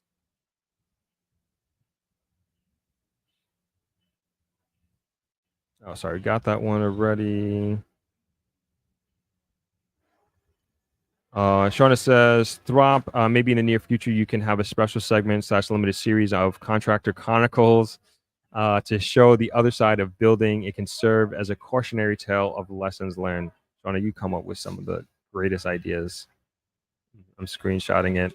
And you say that helps others avoid potential pitfalls of building a home in Jamaica. I think that's a great idea. Nicole Hansen says, as a Canadian Jamaican entering the planning and development industry in Jamaica, appreciate this. Is there a directory list of recommended contractors / consultants that project managers can refer to? It's a grading work that you're describing? Hear you. I don't know of a directory specifically. Like, it's all like word of mouth. I know some people like are afraid to like talk out about certain things, and I remember somebody told me this, like when I first moved to Jamaica, like you can't box food out of people's mouth, and I think that's silly. I mean, you know, even the contractor that I'm alluding to you guys about that really screwed my friend over in a big way for literally millions of Jamaican dollars, tens of millions of Jamaican dollars. You know, if it happened to me, I would tell you, but he specifically said, don't say anything. Because he knows I have the platform. I was like, yo, give me the green light. It's over. You know, we're going to lay into it. Oh, and of course, without doubt, like I told him, like I would want to give this guy a chance to come on and explain himself. But the way it has been explained to me is just like pure and utter corruption. And I don't know if this dude is watching this, but I'm just going to leave it there. Miss Cole says, my mom found out the hard way the other day just trying to change the light fixtures in our home. Yeah. Jay Fitz says, Throp, do you have the names of a couple of construction companies that you can recommend to build a home there in Jamaica? Yeah. You know what? Shauna, great idea. I'm going to we'll do a special stream on that specifically. We've had contractors here. I'm just forgetting the names. I'm sorry. See, I told you I don't got that Jamaican memory. And WePro is one of them, but others that I can definitely co-sign on, local contractors as well. Ms. Cole says she thinks I do too much because I suspect I'd be suspicious of every workman. No, that's the way you got to be. Honestly, you really do. Chad Wayne says if you're doing construction here, make sure you are here while the work is done goes on. If you have to leave, pause the work till you come back. Our people can be such generals. Yep, agreed. This is one of the top recommendations I have if you can afford to do so. Afford not only money but in terms of your time. Clive Thompson says construction design and management 1994. The health and safety consultant will assist and complete the file, and the file should be handed over the building user on completion of the works. We had a lot. I should also say we had a construction panel for ThropX. If you haven't, I also think that's a great start. Take a look at these guys, and these guys were great. And I already have it up on my channel. I'm gonna put it in, link it right here so you can take a look at it. And I think it's a great start to understanding, getting you started with the process of doing a construction process, but also, as I said, anybody on my show is like an extension of trust to you all. Like, these guys are great guys. I haven't worked with all of them, but solid people that I've had on the podcast, I've spoke through, and I think it's a great start to reach out to these guys. And all of their contact information is in the description of the video. Jazz Moore says, you have to be there to inspect your building. 90% of Jamaicans are enrolled in the Criminal University of Jamaica, CUJ. Honesty is rare. Thievery is the order of the day, unfortunately. Janice is spitting facts. Spitting facts. Simone says, yes, one of your servers remembered us from ThropX 2 years ago. There you go. See, talking about this Jamaican memories. It's crazy. So crazy. I'm very impressed by it. Chad Wayne says, also make sure you document every agreed price. If it's even sent to them by WhatsApp message, let them confirm so you have their acceptance on record. Absolutely. You're welcome, Norma. No problem. Sean says, hi, Throp. I would love to hear your opinion on the interview with Tucker Carlson and the Prime Minister of El Salvador about how that country figured out how to deal with crime. I did not see that. I will take a look, though. Thank you for that. I'll check it out.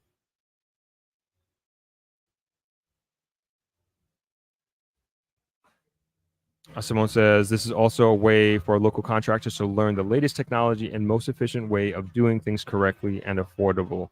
Yeah, and hopefully, if they can do it, I can do it. Honestly, that's been our approach with travelers and our plans moving forward. Like, it's very much that. It's like, if they can do it, I can do it. And it's not, we don't do things on a whim or anything like that. We go do our research, we visit, we compare, contrast, that sort of thing, hire the professionals, et cetera. And I know they can do that in a big way. Chris Charles, big up from Amsterdam. Awesome. Oh, world traveler. Good to hear from you, Chris. Sorry, Simone, I do not have WePro's contact info offhand. Let me just check. Hold on.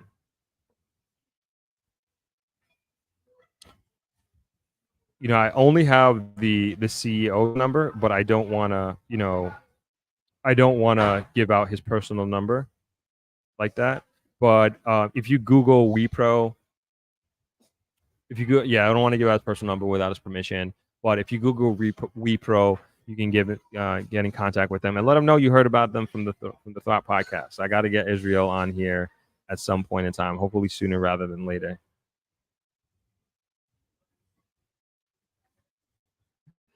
Shauna says Throp wants all the smoke today. I don't know if it's Father's Day or whatever, but yeah, I'm ready for it. Winning says that the government is bringing in top tier contractors. One of them is the biggest construction company in the world. The government is doing this so that your tax paying money doesn't go to waste. Yes, definitely. And I even want to go into the productivity aspect of it. But our guest is here. Let me just, Kevin Frith. We're just going to finish up these last few comments, take a quick break, and then we're going to welcome Kevin onto the podcast shortly. Chris Shaw says, "Hey, Throp family, click up the likes. Yes, please. That definitely helps out tremendously." And Winning says, "And the job gets done. If you go to some Jamaican local contractors, they sleep out on the job. It doesn't get done, or sloppy, and by a week potholes form." Yeah, and I hope a lot of this international contractors and international competition, like I hope it changes the work culture more than anything else, And again, I want to get into the productivity aspect of it, but we'll do that. Hopefully, we have enough time after our conversation with Kevin here. Janice says, "My friend paid for a house 3 to build her house in Hanover in 2014 by changing 3 contractors. Each one robbed her blind. Her house needs constant repairs today." Yeah, I've been there. I'm sorry to hear that, Janice. My dad says he could have built Travelers twice, and I think we actually had to start over his house once. I mean, just a complete waste of money. We had to. I don't want to get into it. Sore subject for the Wellington family. Angie Mc69 says, "Hi, Throp. I'm about to renovate a studio. I'm working with local people that my aunt used who worked with people overseas. I will let you know how it goes." Yeah. Please do keep me informed. I would love to hear how that goes. Winnie says, "The only thing I wish is that the Spark program came with new drains." Speaking of new drains, they started on the West End. If you follow me on Instagram, like I was on a bike ride yesterday, Saturday, and I was just showing off like the different construction that they were doing. So they're putting in not drains, they're putting in water pipes, which you hopefully know we are in desperate need of water here in Negril. And then they're going to be giving us some smooth road over there by particularly Miard and little before that, what's the name of the place? I can't remember, but it looks like Negril is under construction when you go to the West End. It's great to see. I'm very, very happy to see. But yes, that would be good to have drains. That is. Jay Fitz says, "Very good interview with Carlson and the president of El Salvador. Check it out. Thank you all for that." Wayne says, "Throp, you has shot Harbor, the being built in areas. Did you find any info?" No, did not. Sorry, I did not have time to that is on my. There's a bunch, even Paradisic as well. I wanna is also on my list. I just don't know a lot about those. So that corridor. Thank you again for the reminder, Chad Wayne. Nicole says, "Excited to hear about Kevin today based on his newly executed construction contract with Landmark, the development of Suncoast Beach Club. P.S. The man can cook." He's on the phone. I'm going to repeat that in a second when he comes on.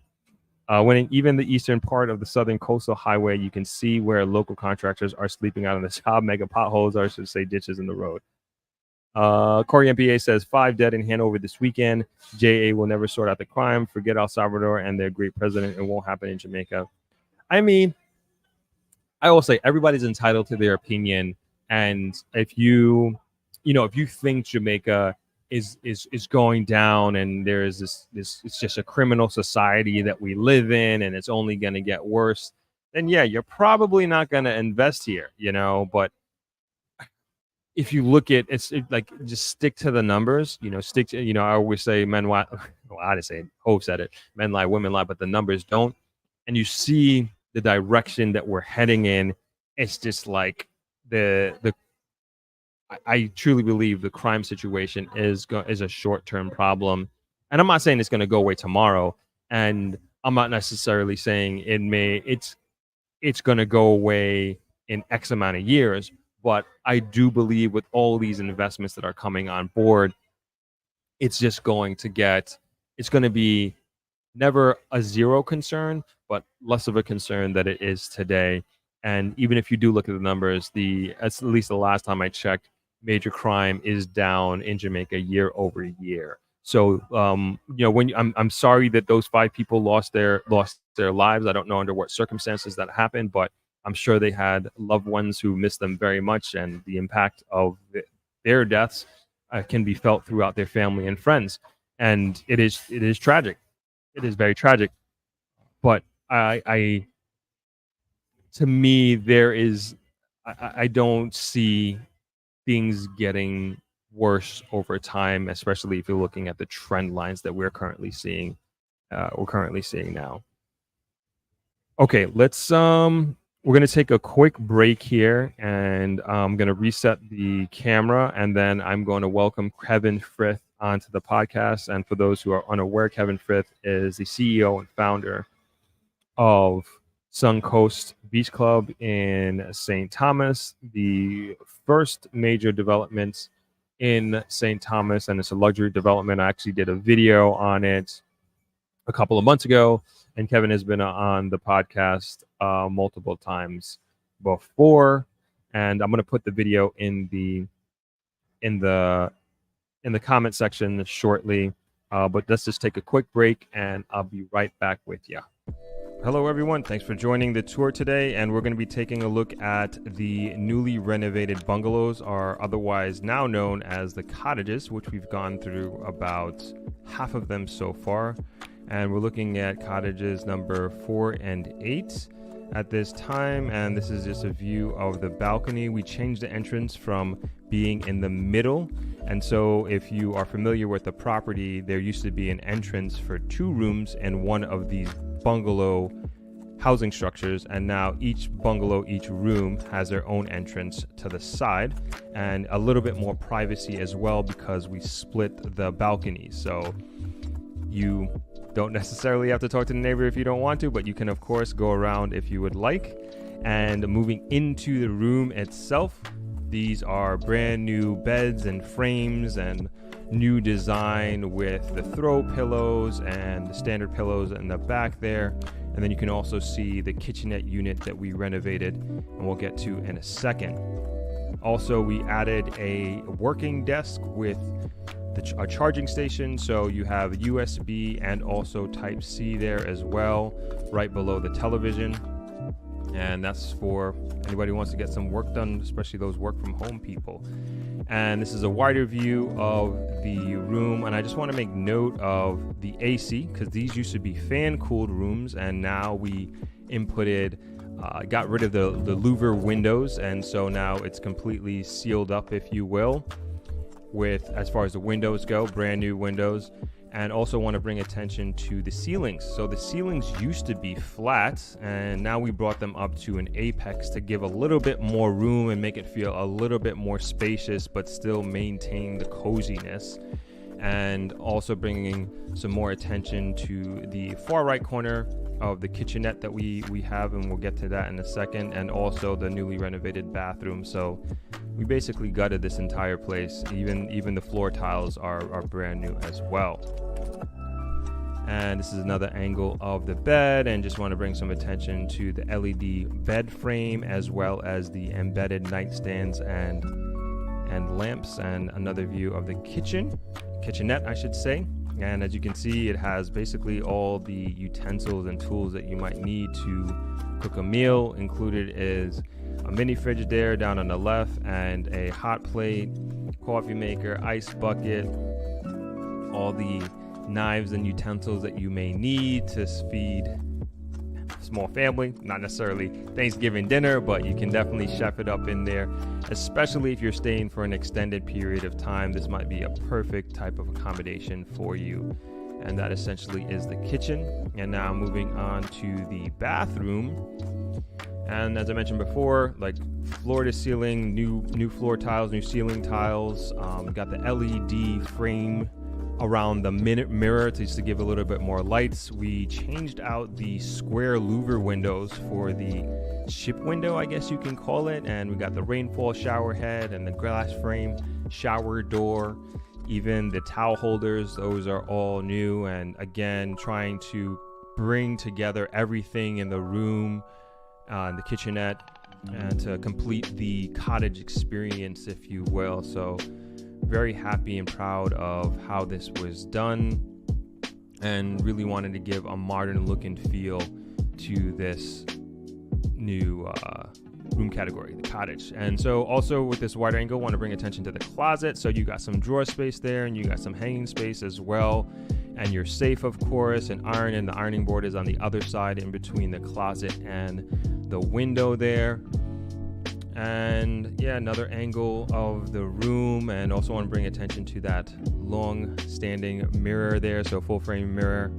And that essentially is the bungalow. And this is kind of our way of paying homage to my dad and where he started from with this hotel, Travelers Beach Resort. Started right with one bungalow and grew to the 60-room resort that Travelers Beach Resort is now. And my dad hasn't seen it as yet physically. I think he's seen pictures and everything like that. So just want to share this renovation with you all. Hope you enjoyed it, and I will see you in the next one. So back to our regularly scheduled program.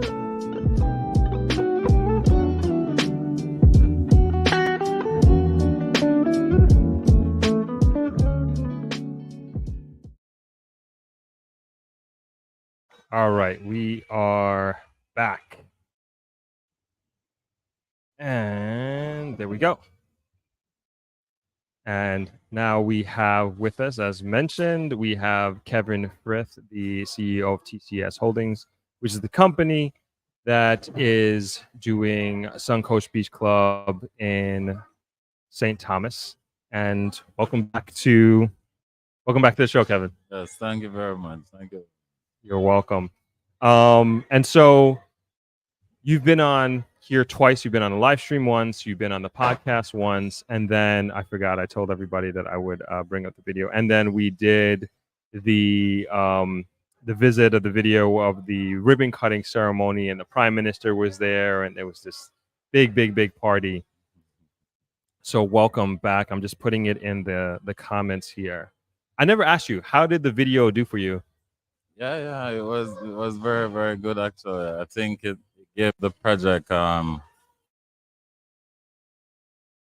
lot of exposure. Mm-hmm. So I'm very grateful for that. It's a very good experience, and I'm sure as a result of the video, a lot of the persons who have now as even homeowners came from this. Oh, really? Yes. Awesome. I love hearing it. So good to know. And just before we get into it, I just have a comment here. I read it before, but you are on the phone. This is from Nicole and Hansen. She says, excited to hear from Kevin today. Based on the newly executed construction contract with Landmark for the development of Suncoast Beach Club. P.S. The man can cook. So great. That's from Nicole. So I guess, I haven't been back to the development since I shot the video, and I've been keeping up with you on Instagram and social media. How is the project going so far? You know what? I don't want to assume everybody knows about it. As a matter of fact, if you can just tell everybody about it, and then we can get into updates. Okay. Well, Suncoast Beach Club is a residential development about 15 minutes from the Norman Manley International Airport. It's basically a resort-style concept. The idea behind it is to give you somewhere to live that when you get home, you feel like you're in this all-inclusive hotel, and you just want to relax and feel at home. We're building it in 3 phases, 133 units in phase 1. Also, a part of phase 2 will be adding a commercial complex with about 15,000 square feet that will cater to the surrounding communities. We'll also have a key part of that commercial complex is a urgent care facility that we'll have there to offer certain medical needs. And so far it has been good. Awesome. Happy to hear. And I was saying before you got on, you are the Suncoast is the first and only luxury development in St. Thomas. Yes. Well, as far as I know. Right. As far as I know. Yeah, I believe that to be true, at least from what I understand as well, which is great. And then I know you said this on the podcast, but I think it's just cool to just reiterate. Why did you choose St. Thomas, and why did you choose that specific location to do that development? Well, I was involved in another project in St. Anne, which I separated from. At the time, I wanted to still be in that industry. So I started to search for something else. And then I was going through, well, I'm familiar with that area, but I was going through the news and I realized that the highway project is about to launch in a couple of months. And as a result of that, that area became even more interesting to me. So I went in search, and one of my friends called me and told me about the person that's selling the property. I went over and meet with them, and I just fell in love. Awesome. And I will say, from having talked about it before actually going physically there and going there, it was one, I would say it was a good driving experience with the new highway, because it was, I think they opened it that week or the week before.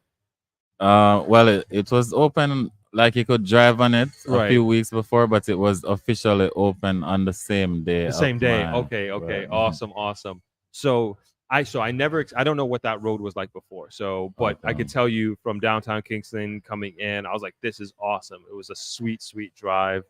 And going there and seeing, obviously on the day of the ribbon cutting ceremony, like a lot of fanfare, but you seem to get a lot of support, and like it really brought a great understanding as to what this means for Jamaica and what it means for that area. And the prime minister was going through like the history of St. Thomas and just how much what the people of that parish have gone through historically from the slave days and what this development could mean for them.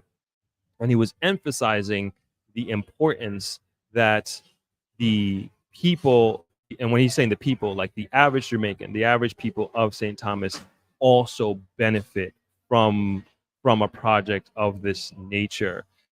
And I'd say, like, what do you, I guess my question is, like, what do you make of that? And then also, do you think that that is happening with this project?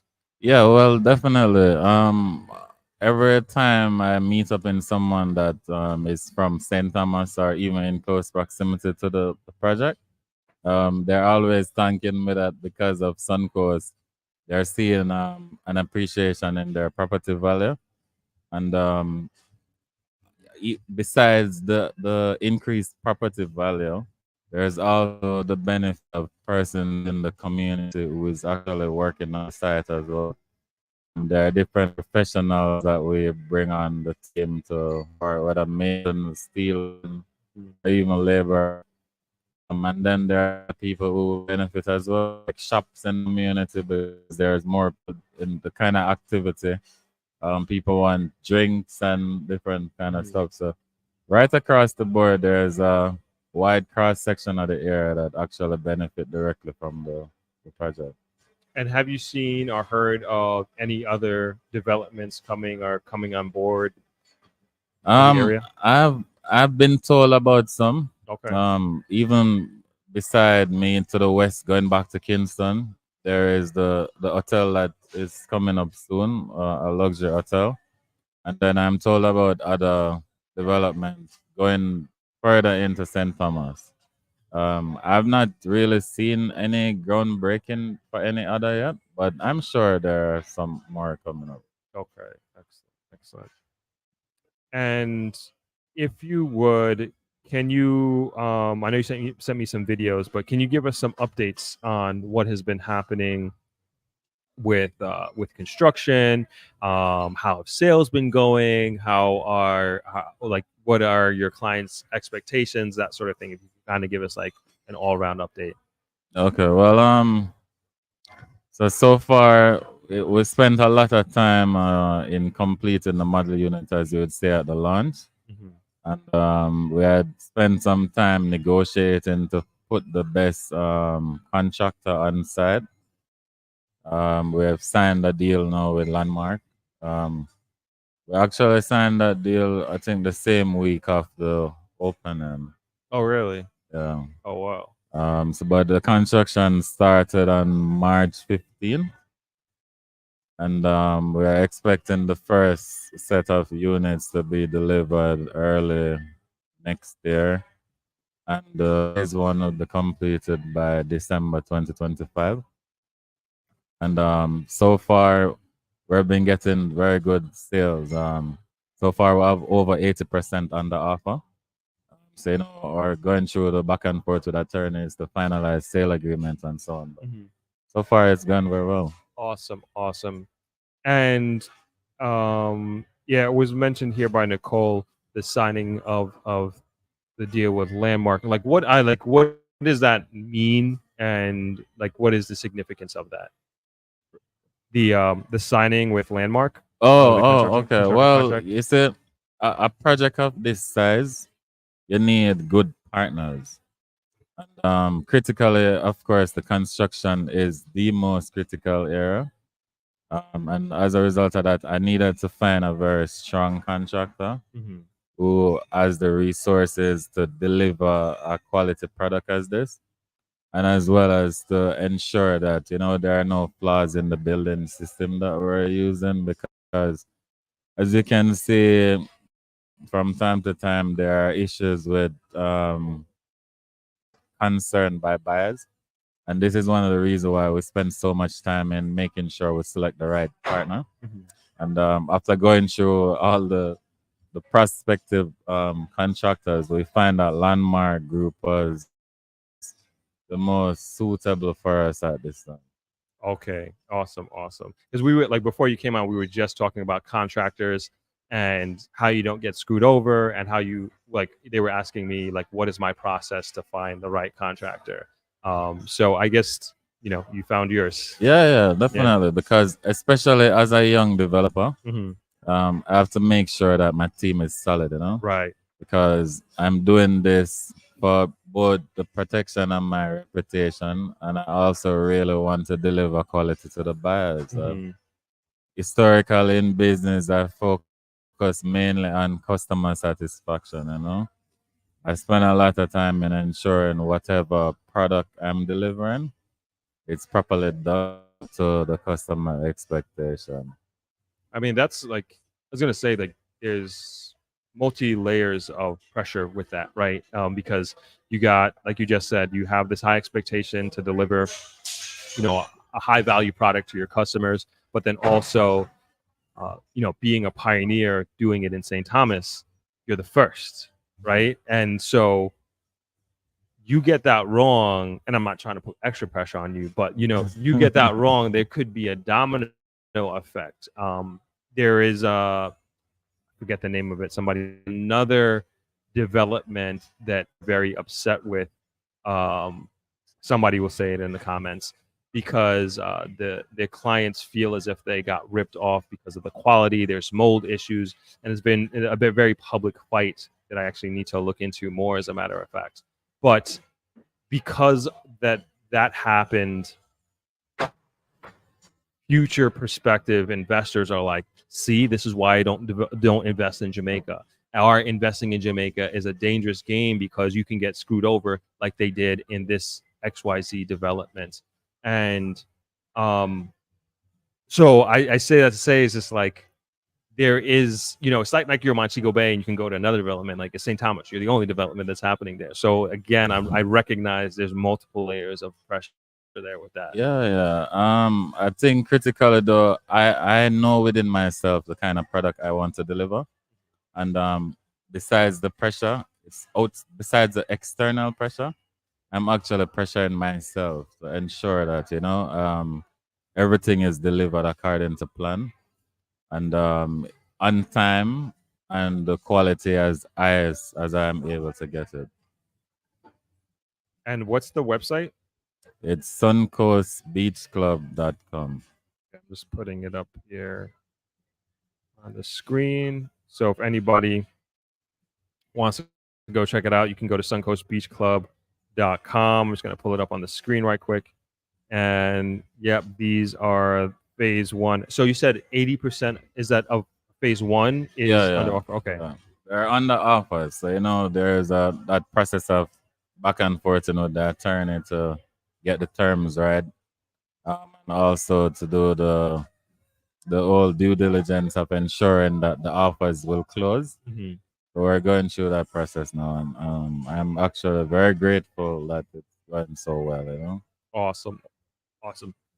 And are you able to? I don't know if you know. Well, I guess you would have seen at the end of the video. Like I drove to phase 2. Are you able to buy into that now or not yet? No, not as yet. But we're working on finalizing the plans, and we should be able before the year end this year. We should be able to put phase 2 on the market.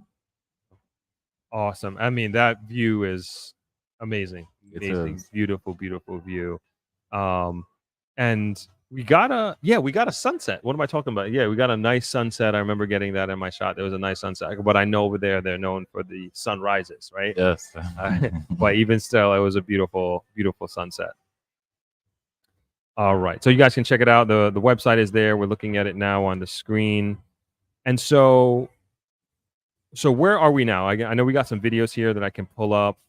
I don't know if you have a particular video that you want me to pull up that I can show everybody. So should we go through this one? Huh? Is this a good video to bring up? Sorry, guys. I'm going to put it on the screen.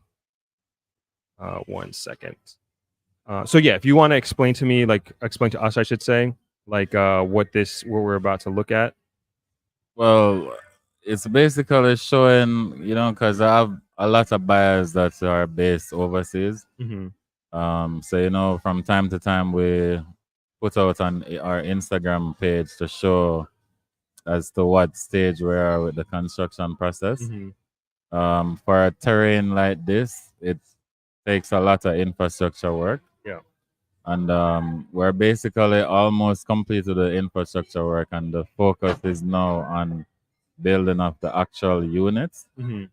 And so far since March 15, you know, we have put in a lot of long hours to make sure that the project still stay on track. And what do you what is part of the infrastructure process? In terms of the roads, the sewage system, the water main, you know, the basic utility, electricity, phone, we have to make sure all those infrastructures are in place. And a lot of retaining walls as well, based on the terrain.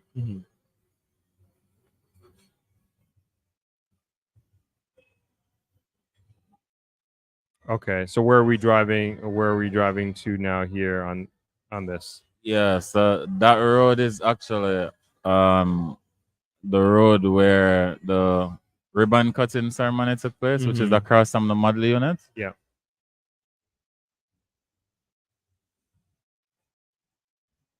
Okay.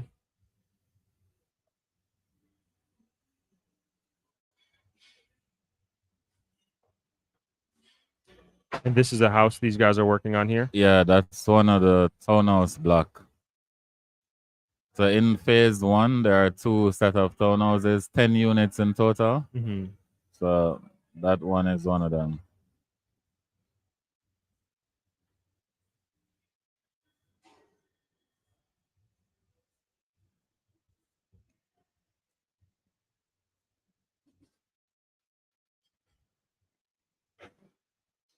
And I know the prices were up there.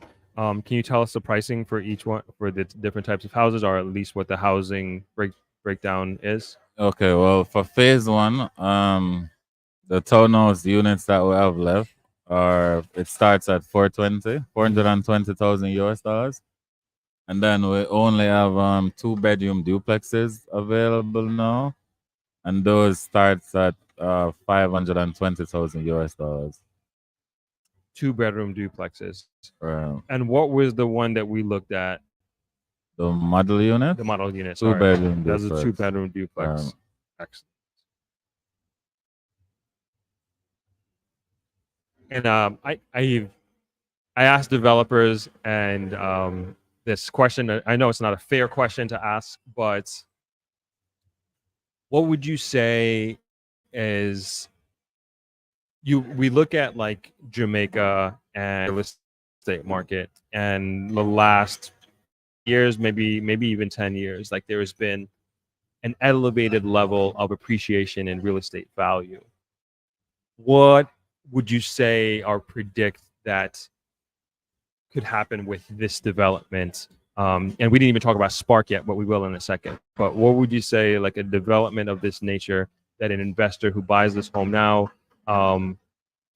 could see, expect? And I know you don't have a crystal ball or anything like that, but I just want to put that question out generally, and you can answer it however you'd like. Yeah, well, my experience with purchasing real estate is that it's always a wise idea to buy in a newly developing area, because it's like when you buy in a brand new area, if you want to call it that, as other projects start or other development take place within the vicinity, it automatically increase your property value. In our case, we're fortunate to have a property that's on the ocean side of the highway. Well, it's on both sides of the highway, but we have access, beach access, based on where we're at. And it's 15 minutes from the Norman Manley Airport. So, as the area develops, it's automatic that the prices are going to, the property value will increase. We have met with several valuators, and they have shared the same projection, given everything that is going on in the area. So it's really just a matter of it's like an automatic process of, once the area develop, the prices will increase. Right. Sorry, I'm just going to bring up another video while we chat here.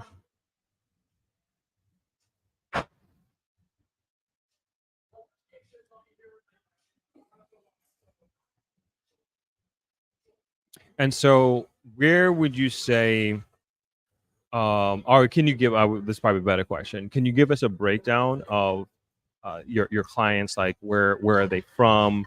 And I guess also what they're looking to do, because some people want to invest to resell. Some people want to move in. Some people want to retire. Can you give us a breakdown of like what that looks like, generally speaking? Well, I would say right now we have about 30% that are actual people living here in Jamaica, 70% overseas, mainly from the U.S. market.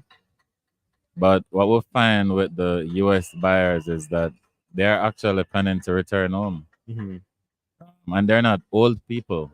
They're just ready to come back to Jamaica. So some of them will find like having a 2-year plan, so the literally project the estimate is going to be completed. But majority wants to return home. The 30% that's the local people, they're mainly like some senior executives that just want somewhere else to live on an apartment in Kingdom. And something that is luxurious but yet still affordable. Yeah. And are you seeing people, like I know you said the people from the U.S. are not old people like to retire, but are you seeing anybody, and it's just hard, I'm just trying to foreshadow things that are happening. And to bring some context, there's a lot of talk about development of downtown Kingston. And I think that looking at any other waterfront in major cities around the world, that is the most valuable property. And I look at Kingston like I look Kingston Harbor, downtown Kingston, as I would look at like downtown Brooklyn or even lower Manhattan. Let's stick to downtown Brooklyn, which was like some of the worst neighborhoods when I was growing up. And now it's like the most highly valued property in not only New York City, but the entire country, therefore the entire world. And so I can see like downtown Kingston being uplifted, refurbished, whatever you want to call it, developed, and you being 15 minutes away from there, it could be a great location for, say, young people who are working in downtown Kingston but living in St. Thomas because they're 15 minutes away. So my question is there anybody, do you have any types of clientele of that nature? I know that's super, super early days, but that are looking to buy this so they can commute easier to downtown Kingston where they work. Well, not necessarily persons who are anticipating going downtown, but there are a few people from the 30% that actually work between Marcus Garvey Drive and New Kingston. Okay. All right, that makes sense. Yeah. But that's still like, and you kind of get a reverse commute. A what? A reverse commute. Yeah. Because during the traffic time, it's going in different direction. All right, let's. I'm gonna pull up another one here, and I don't know. Is there anyone in particular that you want us to work? No, I think those two. Those are the main ones. Yeah. Okay. Cool. All right, and so, like I said earlier, we were talking about the Spark program projects that is coming on board relatively soon, right? In a couple of months, they're going to choose contractors, and within a very short period of time, there's going to be, I feel like Jamaica is going to be literally under construction, like crazy.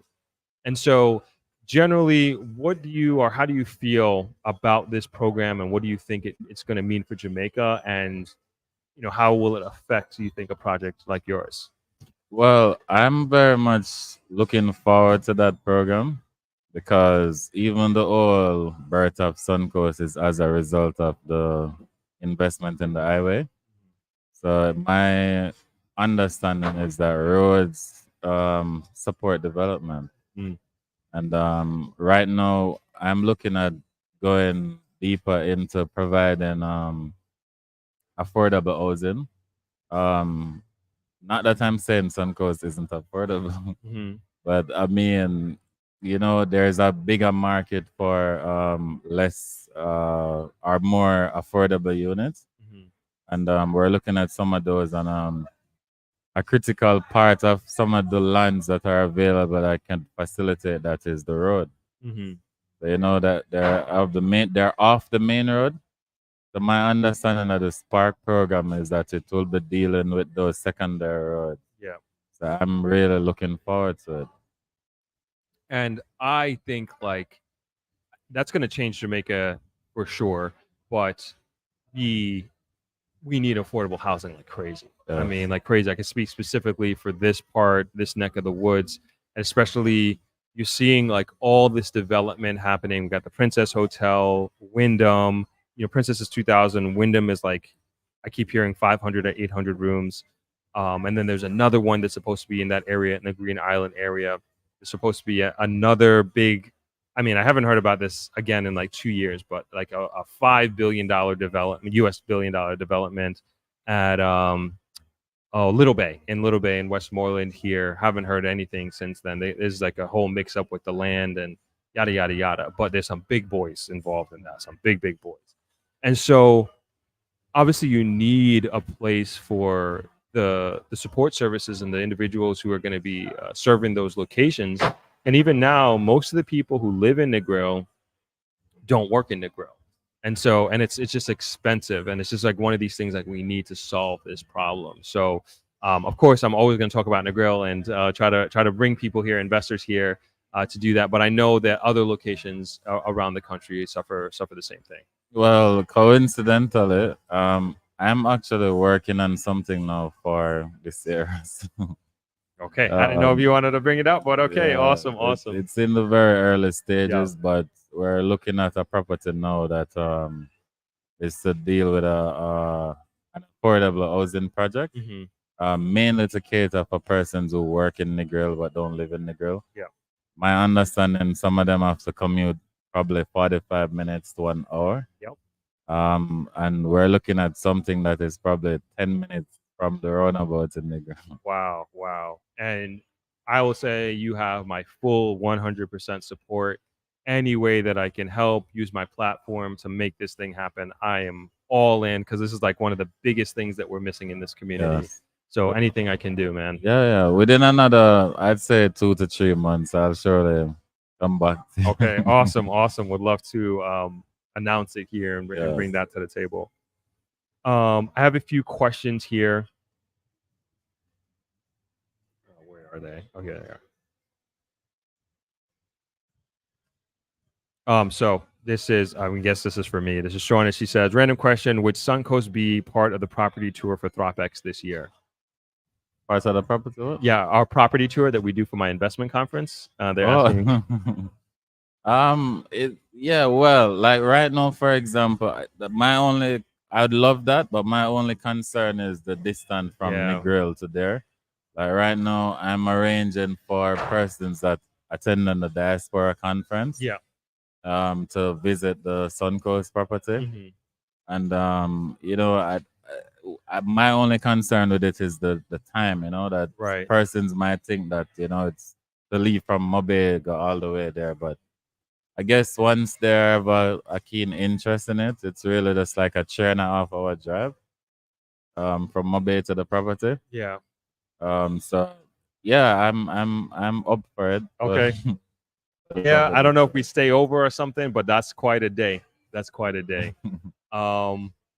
could do it. We could leave out really. I don't think I honestly, to be honest, it might be outside of the itinerary of the 5 days that we have together for ThropX, but I would not mind making it part of the ancillary part of the itinerary. Sure, and I'm up for it. Okay, awesome. And so, Shauna, I think you said you were going to the diaspora conference. I'm not sure, but like if anybody's going to diaspora conference and you want to check out Suncoast, please hop on this tour that you're doing from Montego Bay. How do people find out about that?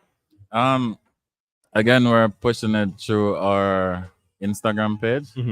And there's an email address, cs@suncoastbeachclub.com, or they can call 876-878-2750. Sorry, give me that everything again. Email first. So the email is cs, which is customer service, @suncoastbeachclub.com, or they can call 876-878-2750.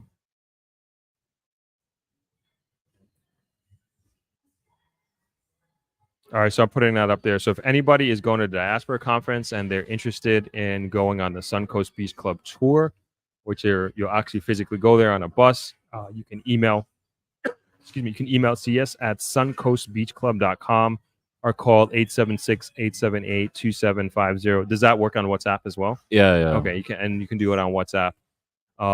What day are you doing the tour? So we had originally announced Saturday because I guess we got the final day of the conference mixed up. So we have changed it now to Friday. Okay. But there are persons who had reserved for Saturday. So we're still committed to that if somebody wants to go on Saturday.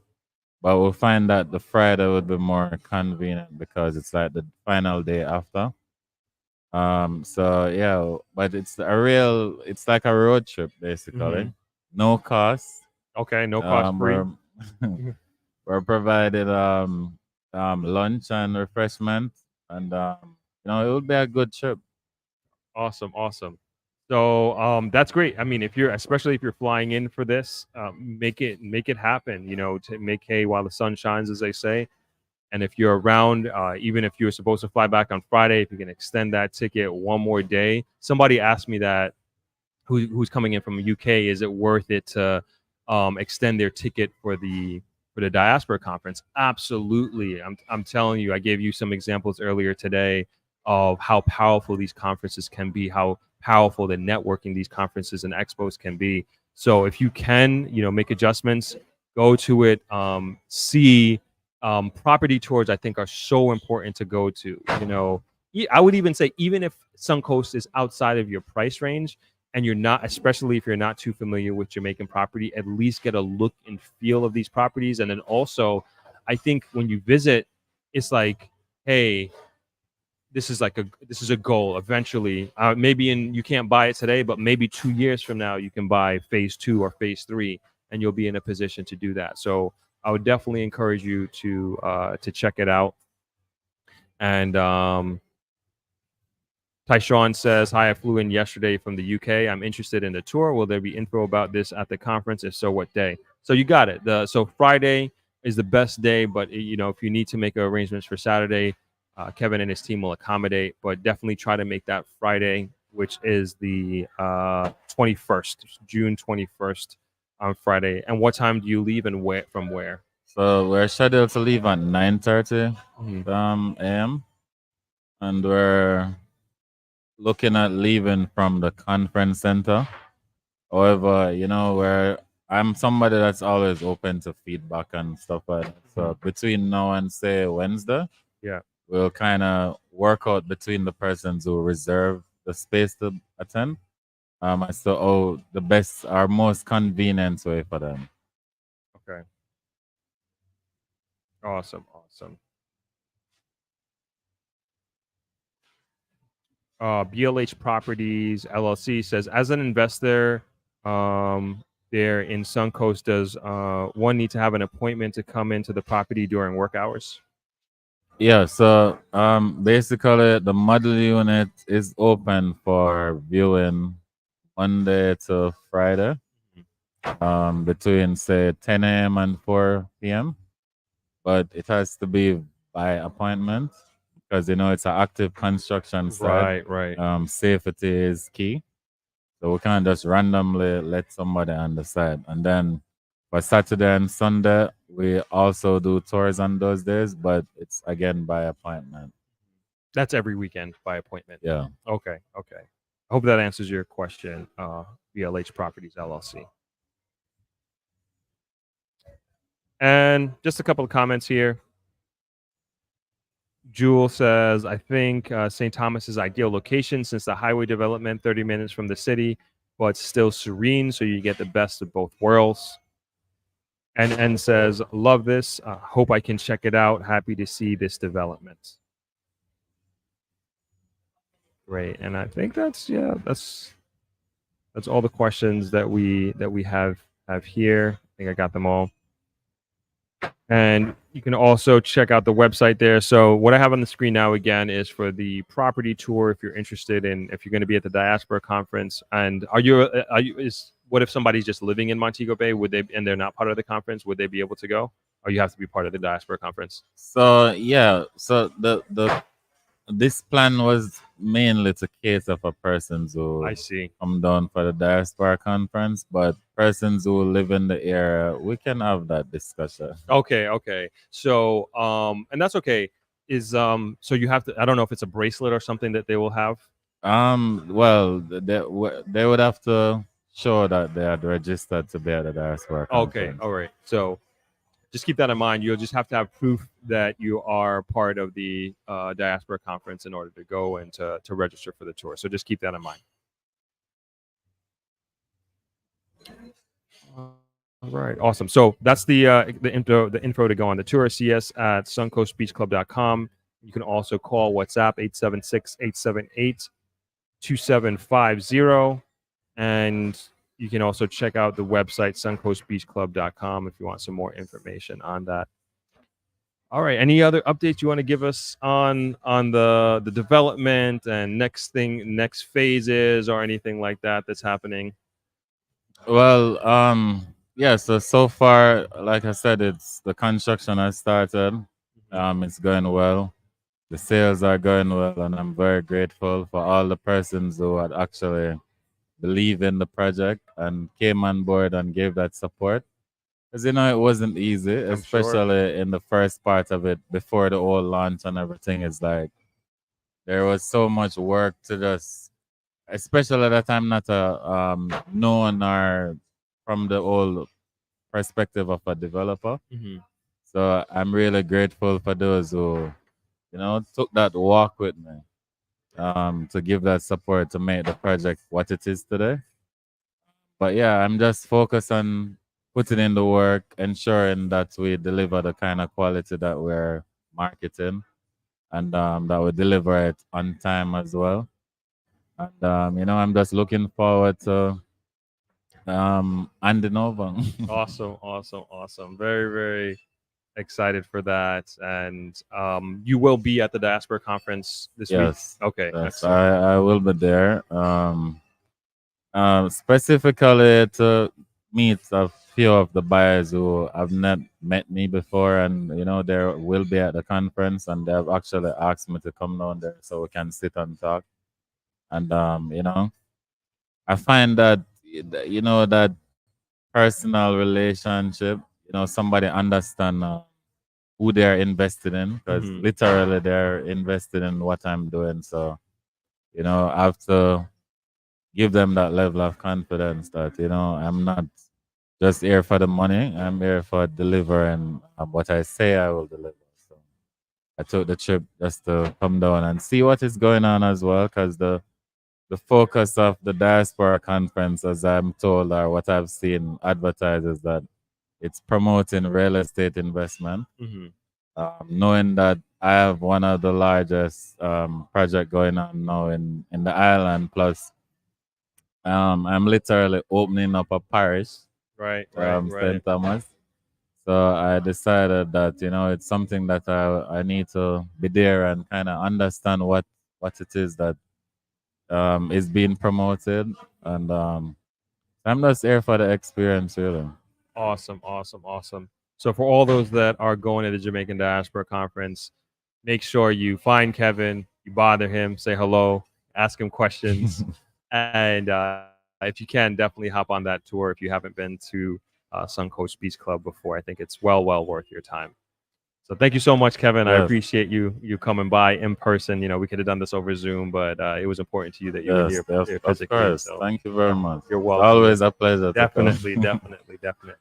All right. All right. Let me. I'm just gonna put on a quick break here, and we'll do. Which one should we do?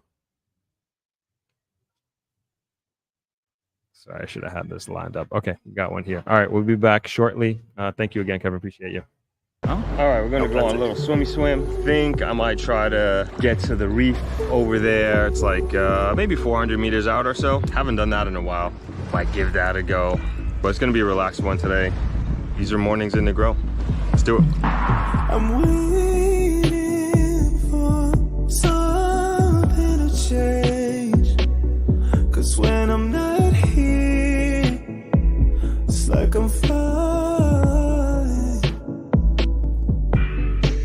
And I don't know why I feel pain. 'Cause when I'm not here, I keep on falling. Yeah, I've been waiting in silence to see a little bit of fire, but all I see is you.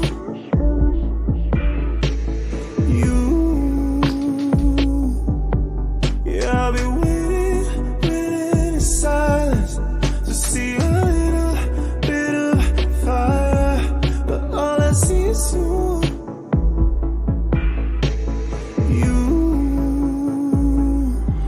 I keep looking, I keep searching. I need you to be a friend. There's a turtle, but it's so much faster than me. Couldn't catch him. I think he likes those little jellyfish things. I don't know what they are, but I don't like swimming in them. But I think the turtle likes to eat them. I think they're like little jellyfish thingies. I don't know. Not too far back, too far out. The reef is over here somewhere. We're close.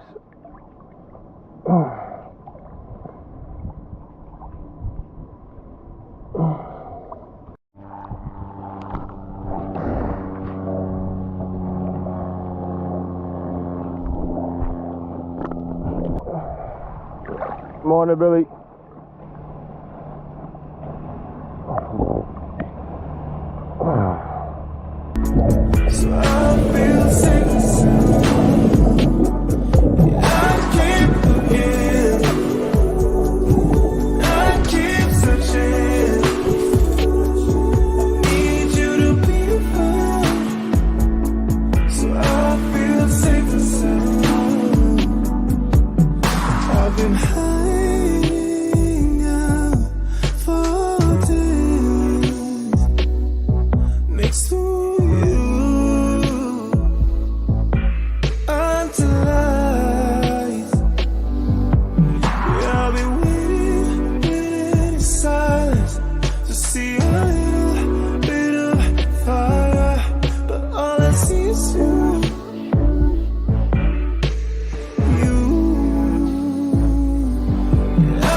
hope you guys enjoyed that little break, that little swim break, if you will. Next up, we got some drone shots from a sunset, I think like 2 days ago or so. So a few more minutes, then we'll get back to the program here. Enjoy.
All right, we're gonna cut that break a little short.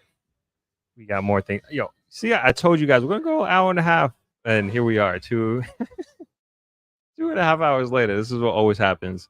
I do got to get to my dad's birthday party, but I do want to wrap up a few more comments.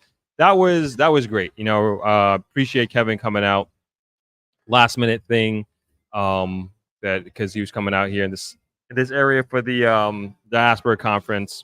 And it just worked out, and it's great to get word from the horses, directly from the horse's mouth, as they say, some updates on what's happening. And good to know things are moving forward. And I think it's a great investment. I think that's a great area to invest in. Like he said, he's going to be at the diaspora conference, which again is tomorrow, starts today. Excuse me. I'm going to put the link for the event in the comment section there, so you can still sign up. Sorry, let me just double check and make sure you can still buy tickets.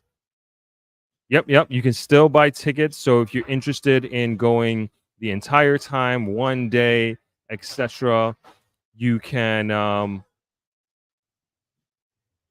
check it out. You can check it out again. I just put the link in the comment section there. You can get your tickets.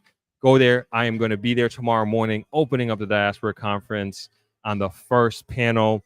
So come through. If you're in the area, I would love to say hello and meet as many of you as possible. I love meeting you all. I love saying hello. I just met somebody now who came all the way from Discovery Bay and just literally just came. He's staying in Discovery Bay, and him and his wife just came to Travelers just to check it out and to say hello. So I appreciate you all so much. And so many of you just go out your way just to come by Travelers, to have a meal, have a drink, to say hi. And I appreciate you. And sometimes I'm not here, unfortunately. Sometimes I'm not here, and you come anyway. You know, you roll the dice. And I really, really do appreciate it. My family appreciates you supporting the hotel as well. And it's again great, and thank you again to Kevin. Please, if you're going to go to a conference, find him, ask him questions. He obviously knows what he's talking about. I think he has a great product, and I think it's a good investment for sure for you to at least consider. All right, let's wrap up. I saw a few comments in here. I just want to comment on myself. Guess I can't help myself. Unique DaCosta says, living in Jamaica is such a blessing. Crime is everywhere. Corey MPA says, such a blessing. Crime is everywhere. Question mark, question mark. I love Jamaica too, but we have to live in reality. We have a major crime problem. I don't think well, at least I'm not living in, at least I think I'm living in reality. I recognize that we do have a crime problem. I'm not satisfied with where crime is and criminality is in this country by any means, but I think this is something that we have to actively work on as a society and put measures in place to save the next generation. Because the way I look at it is like there is another generation of criminals that are coming up, and why do we have to ask ourselves a question?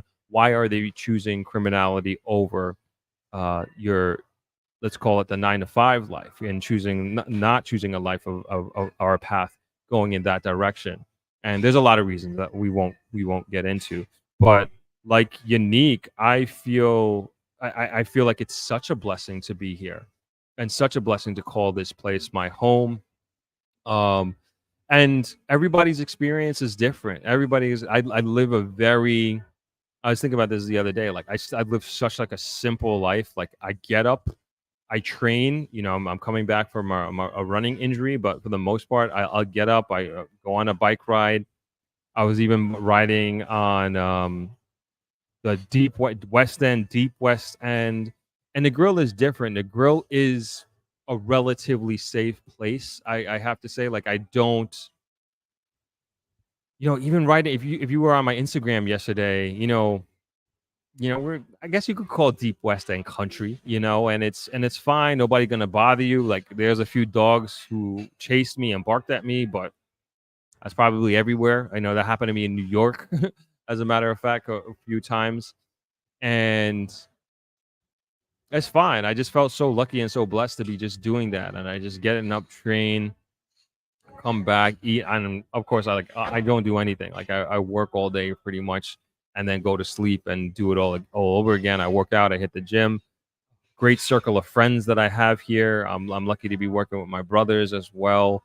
And I was saying this to somebody the other day. It's like Jamaica, I mean, I guess it depends on how you live your life, right? But I feel like Jamaica is like a place where like the fundamentals are more important than, like, let's call it the materials of life, right? And so like in first world countries, so to speak, or even like let's say New York is what I'm used to and where I'm from, it's like there are these societal pressures of, you know, having the newest this and the newest that and this car and that piece of clothing, and you know, going to that restaurant and having this lived experience, and have you done this, have you done that, oh, do you know so and so? And I feel like, at least that here in the grill, like none of that really matters. And I was saying to the person that I was saying this to, is like, I have these shoes. I don't know what this says about me, right? I bought these Cole Haan shoes, and oh no, these aren't. Well, these two I bought. I was going to show them to you, but these other ones that I have, and I bought these 2 pair of Cole Haan shoes, and they're very comfortable. They're like these designers that used to work for Nike that make these casual dress shoes, right? And I literally have not bought shoes in 2 years, like seriously. And I'm just like, and I feel no need to. I feel like now they're pretty bad. I will say I'll probably buy some shoes soon, but it like so does not matter. Like, and maybe that speaks to more of my personality. Who knows? But like, I don't feel any pressure at all to like have like the new pair of Jordans or whatever, or Balenciaga or Louis Vuitton or any of those luxury brands whatsoever. And maybe this is just me hitting 40 and getting old, right? I don't know. But I think just even the environment down here, it doesn't necessitate that. And it doesn't necessitate like having like certain material things. And that also goes for like other people who are here. And even like very, very wealthy individuals, both in Kingston, I would say. Well, I mean, Kingston a little bit different, but you know, when they come here to Negril and they visit, Like, it's not about that. It's really, it kind of becomes more about life and more about the people that you're hanging out and the experiences that you're having with those individuals. And I think like that's where I am mentally. And that is more of a priority. Like, how can I design my life in a way to spend more time with the people that I care about most? And I find that the path, whatever path that takes me on that, that gives me that opportunity, I'm going to take. And I don't see like having certain material things as as putting me on that path, right? And you know, maybe, and I didn't consciously say, hey, I'm not going to buy shoes for 2 years. Like, that was, it just happened. And maybe if I was living in New York, you know, I would have bought bought another pair of shoes because, or whatever. But also I will say, like, I haven't also, since I've been injured, I haven't bought running shoes. Like, that's what I'll buy shoes, like, because I just wear them out. And so, you know, maybe it's just me getting more practical in my my mature years, I guess. But I really think that speaks to the environment here. And, you know, I'm here at the hotel too. And, you know, people are just coming in, just hanging out. Nobody's like, I don't feel any sort of pretentious from the people who are here and around me. But who knows? That's just kind of my rambling thoughts as this kind of comes out, and Unique saying it's a blessing to live here. I think so too. And it's just also just going to different places to this. I was just thinking about Corner Bar and having like a great meal for a relatively affordable price. And anyway, I'm going on. Let me get to some of these comments here, and that we'll close out.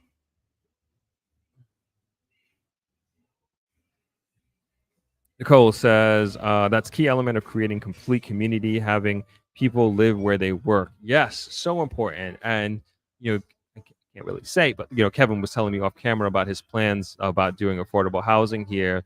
Man, and I hope these things, you know, I hope these projects go through, and like these things will spark and inspire other people to do investments of this nature, because it's so needed.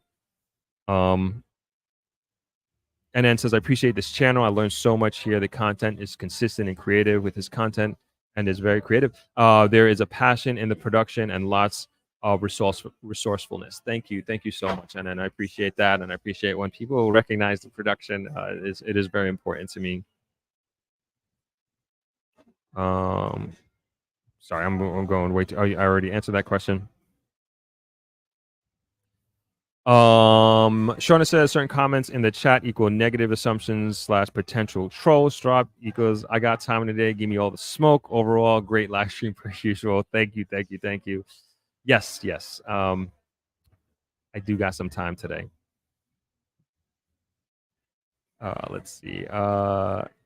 Sean says, I believe as Jamaica's infrastructure grows and changes, I feel that crime will likely automatically go down. I can't wait to come home to live. I am British born to Jamaican parents. Definitely. You know, it's just like, as the society moves forward, like, if like the amount of, you know, we think about it, right? If the amount of millionaires in Jamaica increases 20%, and then the amount of, say, 100,000 heirs increases by 40%, like, and this is due to a higher level of productivity and those elevated income levels coming as a result of that higher level productivity. Why would you engage in criminal activity? There wouldn't be a need for it, so to speak, in air quotes. And so, and I'm not saying that there won't be crime and people aren't still going to do like scamming. I mean, like, look at the US, right? You're seeing like these rise of these scammers, and I'm just in the internet YouTube world, and everybody's coming out with a new scam, the new get rich quick scheme, the new Bitcoin, the new Dogecoin, or whatever coin that you have, right? People doing Instagram scams, YouTube scams, and that's a rich country, and people are going to jail for it. So I think it's in human nature. But I think that to your point, Tyshawn, that as Jamaica's economy improves and the level of productivity improves, like this will become, I think the crime will go down. I wouldn't necessarily say there will be an automation to it for sure, but I also do believe it's something that we have to actively work towards and actively work on, and creating opportunities, especially as we go through this construction phase, this teething phase that I think we find ourselves in at this point.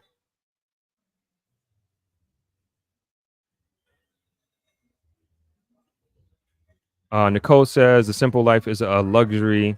Many of us want that. Yeah, honestly, I think that like less headache, thankfully, like I don't have any personal credit card debts or any personal loans. Like the only thing I have is, and I'm not like flexing or anything like that. I mean, the only thing I have is my college loans, my MBA loans, and I'm cool with that. That's manageable for me. And the lifestyle that I live, I don't go out either, so I'm not spending money unnecessarily. And I think this is a perfect place to Jamaica and especially Negril to kind of live the lifestyle that I have, and it just blends with my personality, and it also allows me to be like very all in on what I'm doing here with this channel. Like it just directly aligns with my personality, and also with my passion that I have for Negril and that I have for Jamaica, because the potential here is crazy. Like it's just unbelievable, and I know we'll get there. Tyshawn says the crime in the UK is also bad, but no one isn't reporting that. Young boys especially have it very hard. Knife crime and murder rate in the UK is also high. Punty says Throp, the dogs are the real gangsters and badman in Jamaica. They used to surround me and take my lunch as a kid on the way to school. Wow. And bite my leg. I still have marks on my leg. That's terrible. That's terrifying. Terrifying. And then says, you are blessed, Throp. You're right that everyone's experience is different. It's similar to not liking living in Europe or North America, but some prefer it a lot more than living in the Caribbean. And that's fine. I just think, and I also, I think to my friends, right? And this is also a part of this example. Like I remember when I first moved to Jamaica, I had super, super FOMO. And I was very, very jealous of my friends being in New York City, having their first jobs, trying to move up the corporate ladder, going to happy hour on Thursday and Friday, and all that comes with being in your early 20s in New York City. And I didn't have that experience. And I was like, man, I wish I could be them. And now you move to, me and my brothers were talking about this a couple of days ago. And, our lifestyle compared to our friends' lifestyles are remarkably different. And we would have been on their same path for sure. Like the same thing, like all of our friends are doing exceptionally well. I think we have such a great friend group. Everybody went to school, stayed the course. Everybody's getting married, having children, building their families, and getting ready to set up the next generation, etc. And we here, it's just like we're not in that rat race, so to speak. And I say we live like a demanding life because we are ambitious businessmen, and we have a passion for business and we have a passion for what we're doing. But also on the other side of things, like we're very much able to focus on our health down here because we don't have certain societal pressures that come with being in a first world country. Listening to this podcast, what did they call it? I forget. It's such a great term. It was like it's basically the disease are the consequences of being a successful first world nation, but I'm butchering it.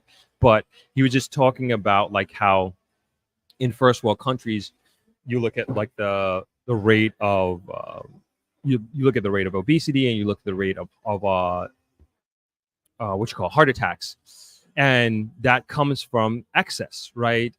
You have excess of overindulging and excess of over processed highly super processed foods and how bad for this is for us as humans. And that is mainly what you have access to on a habitual level in everywhere you go, where that is not necessary. You have access to it here for sure. And I'm not saying the Jamaican health profile is any better than that of the US. Probably not, as a matter of fact. However, like on a day-to-day basis, I feel like I have more naturally, when I say naturally, like more in line with my day-to-day operation as a person, naturally available food that is natural in ground provisions and not processed. And you think of the compounding cumulative effect of that, especially when you have a comparative, when you're comparing contemporaries, right? And I'm not ordering Pizza Hut, I'm not ordering KFC, I'm not ordering Chinese food or anything like that, because like I kind of gotta have to go out my way to get this stuff. Whereas like having a ackee and saltfish for breakfast with boiled yam, boiled banana, like that's regular. Or if I am having like steamed vegetables and steamed callaloo for dinner, like that's regular, that's every day. Drinking water, I don't buy soda or anything like that. So just part of the modum operandi here, it just defaults to just a little bit healthier, at least for me. Whereas like when I'm in the United States or I'm heading out tomorrow, my diet isn't that good, and it's much more expensive to eat healthy there. And I do my best, but it's definitely like more conducive to eat unhealthy. Sorry, again, I went on and on. Let's keep moving here. Corey MPA says, I'm upset with politicians and people not focusing on the biggest issue we have, which is crime. Hanover isn't my parish, but 4 people dead in 24 hours. That's crazy. And we don't even quint. I'm not saying that's again, I don't know the circumstances under which these people have lost their lives. And I'm not saying it's acceptable in any way, but like, what is that? So 4 people died in Hanover. Like what where does that put us on in like the aggregate and overall, right? Are we I don't know the answer to this. I'm just openly asking. Is Jamaica down 20% in murders year over year? Is Hanover down 20% year over year murder? I don't know. I'm asking that. So I'm looking for perspective on that number on 4. Like, does that increase? Does that make it? Are we up 20% in Hanover or 50% in Jamaica murders? I don't know. So I think just there needs to be a little bit more context instead of looking at the situation in isolation. Corey MPA, I'm fortunate to have a house in Miami and Manchester, and for the regular Jamaican, it's frustrating. Nothing is happening. Jamaica is number 1 in the Caribbean in crime, and nothing else. It's frustrating. I don't know. I don't know that to be true. Maybe it is. I'm unsure, but again, I don't think that this is going to continue to be the reality for years to come.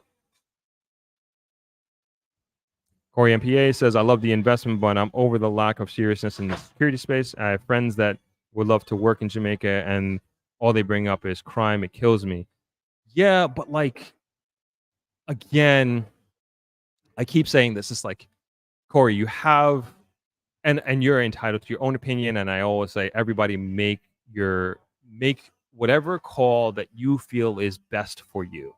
But there is and this is like almost like the driving force behind a lot of particularly this live stream, maybe even this channel, is to bring awareness to particularly Jamaicans who are living abroad of the investment opportunities that are happening here, bringing awareness to the amount of non-Jamaicans who are investing in Jamaica in the biggest of ways.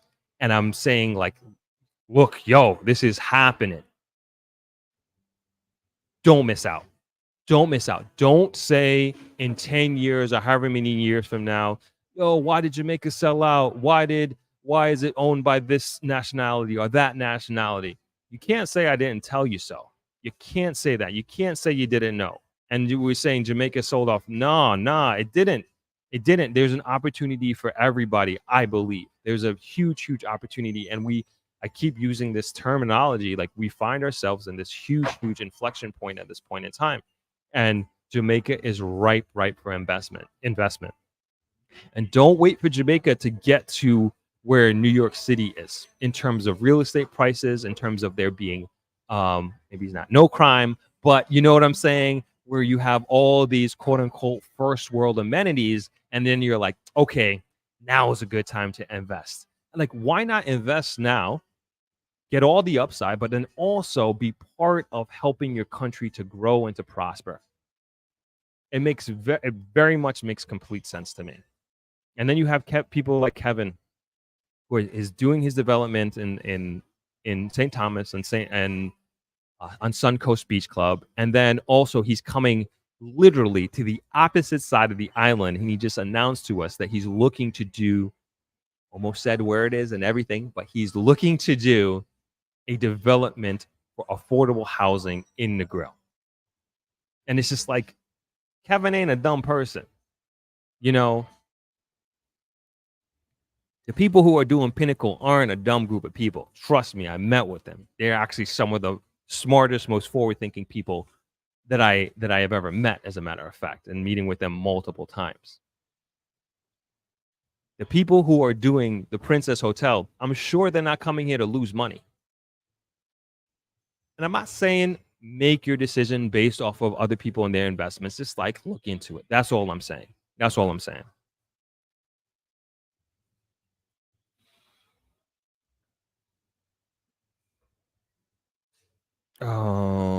Let's see here. All right.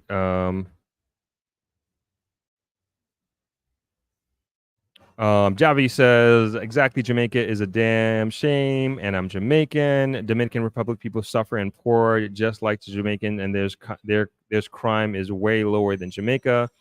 Is Jamaica needs to go back and fix up Jamaica because we are developing way too slow. Jamaica is a veritable paradise, but like the rose, it has thorns. Honestly, I don't wish I knew how to speak Spanish. Dominican Republic is how Jamaica needs to be. Only problem they have is Haitians flooding the nation.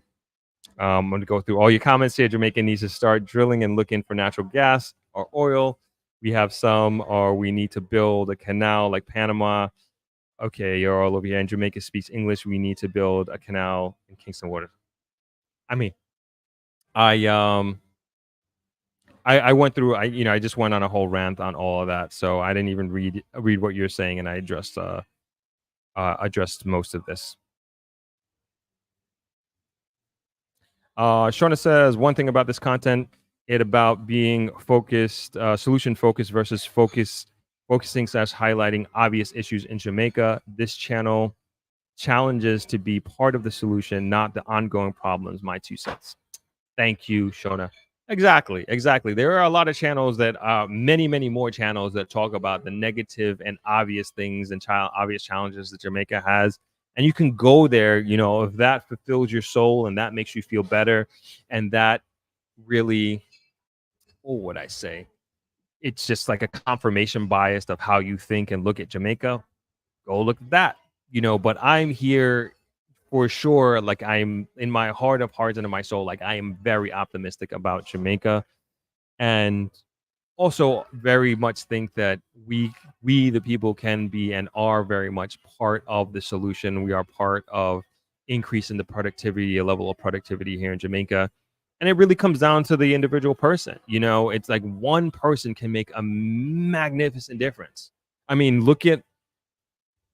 not to toot my own horn, but like, I am one person that had a channel with 0 subscribers. I started with 0 subscribers, just like everybody else, one person, and decided to make content in which that turned into an investment conference. Then that investment conference turned into purchasing Coral Seas Cliffs. And I'm saying this because I just was there filming. And one of the things that some of the people who were there were telling me was they were explaining to me, the premise was that I didn't understand the impact I was having. And I probably don't. And I was actually concurring. And they were trying to explain to me the rippling effects, the domino effect of what I'm doing. And they gave all these examples of other parts of the island, but specifically with this project, they were saying like, look, because of you and your conference, I was able to be the contractor, and then because of that, I'm able to employ this person, that person. He's like, look, all these people have jobs now. And I was like, that's awesome. And I didn't think of that. That's, again, I'm one person. I'm one person doing this. And imagine like everybody else does whatever it is in their own different way. You heard it yourself when Kevin was sitting down here. Is because of the video that I put out, there are some people who bought and are now homeowners, or soon to be homeowners when the development is complete, at Suncoast Beach Club. Again, I'm just one person, one dude. You know, and then Kevin, he's also one person, one dude, and he's doing a great development in St. Thomas. He just talked about doing affordable housing here in Negril. That's going to change people's lives. And like talk about ripple effects of this, like one person, one individual saying like, I want to make a difference. And they're doing that. And everybody can do that in their own way. And to me, this is how it's done. It's not the government. It's not a politician. It's the individual person making the decision to say, like, I'm going to do this and I'm going to make a difference. And once you have a collective group of individual people with that mindset making the difference, the productivity of a nation, of a community is going to inevitably uplift and make a huge difference. I'm supposed to be saying goodbye, but I keep going on. All right, let me wrap up here. I'm not even kidding. I'm going to be wrapping up. All right. Valencio Music says, we get there one day. Infrastructure paramount for development. Absolutely. Seema on the move. You are making a big difference. Thank you. Thank you, Seema. Appreciate it. Thank you so much. Corey MPA says, Throb, continue to do what you do. Very much appreciate. I always will be frustrated with crime. And I am too. You know, don't get me wrong. I'm not here to accept it. Not in any way, shape, or form. I just like to think and hope that the efforts of a few of just like, I'm not here to complain about it. I'm going to bring light to it. I'm going to shed light to it where it's relevant and try to do things to alleviate this crime situation, you know, and try to bring insight to it when things do happen. You know, but I'm on it. I'm trust me, I'm very frustrated with it as well. I'm not here to accept it at all. I just want to be clear about that. All right. We're gonna call it there. This has been a great stream, everybody. I got to go to my dad's birthday party. I got so many things to do. I'm traveling tomorrow. So just so you know, there's no live stream next Sunday. I mean, it might be 2 Sundays in a row. Oh, hold on, let me check my calendar here. Yeah, so the 23rd, there is no live stream. I'm going to be traveling for 10 days. I'm not sure if there's going to be one on the 30th. If there isn't, we'll do a weekday live stream. You know, I want to keep up with these things. For sure. I enjoy this. And I learned so much. You know, I learned so much by interacting with you all on the stream and kind of getting a feel of how people think and what are the major concerns. And I appreciate all your feedback, even the negative ones, even the trolls, so to speak. And I think it's important to just bring to light different perspectives. You know, as Corey here says like, I will always be frustrated with crime. Like, and I appreciate your input. I appreciate your insight. And I don't expect to agree with everybody. I don't expect everybody to agree with me either. But I'm going to learn just like everybody else and continue to keep an open mind no matter what with this channel and the different subjects that come up on this channel. Thank you, Natalie. I appreciate it. Happy birthday to your dad. Thank you so much. I will tell him you all said happy birthday to him when I see him in a few short moments. Hope they have food there. I am starving. All right, last thing. Well, 2 last things. Just remember, ThropX tickets are for sale. That is my Jamaica Investment Conference taking place from November 17th to 22nd. I'm trying to do something special, but I'm trying to get it announced, get it to a point where I can announce it specifically with let's just say a particular, I'm not even gonna say it. I'm trying to do something special. We'll just leave it there. So you can get tickets at thropx.com. And if you haven't or are still interested, the Jamaica Diaspora Conference starts officially today, but I will be on the panel again tomorrow at I think my panel starts at 9 a.m. if I'm not mistaken. I think it's 8:55 as a matter of fact, 8:55 or 9 a.m. And it should be. Let me tell you what my panel is on. I think I can tell you that. And I'm going to put the tickets for the Diaspora Conference. You can grab them right there.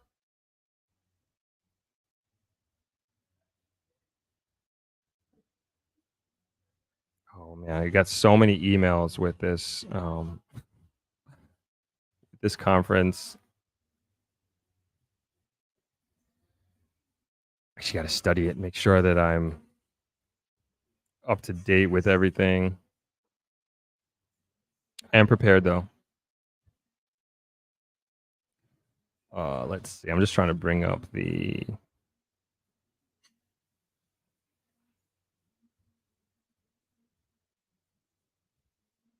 Oh, it's so many. I can't even. I think I found it. Okay, so I am on the panel that's it's the name of the panel is Jamaica Open for Business, Transforming Investment and Enterprise in Jamaica through Diaspora Engagement. And I will be on a panel alongside Senator Auburn Hill, Minister of Industry, Investment, and Commerce, as well as Mr. Leighton Smith, CEO of VM Finance Limited and VM Overseas Offices, VM Group, alongside Ms. Grace Burnett, CEO of Grace Kennedy Financial Group. And last but not least, Mr. Brando Hayden, Managing Director of JN Fund Managers, JN Group. So really prestigious panel that I'm going to be on. So if you want to come hear all about that, Jamaica Open for Business, I'm very excited to be a part of. Get your tickets and come through tomorrow.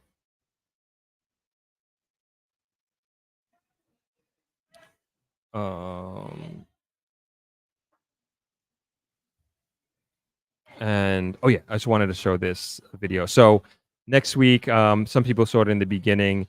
This is the Captain I Can video. Oh, thank you everybody. I'm just seeing the comments come in. Natalie, thank you for coming. Enjoy your Sunday as well.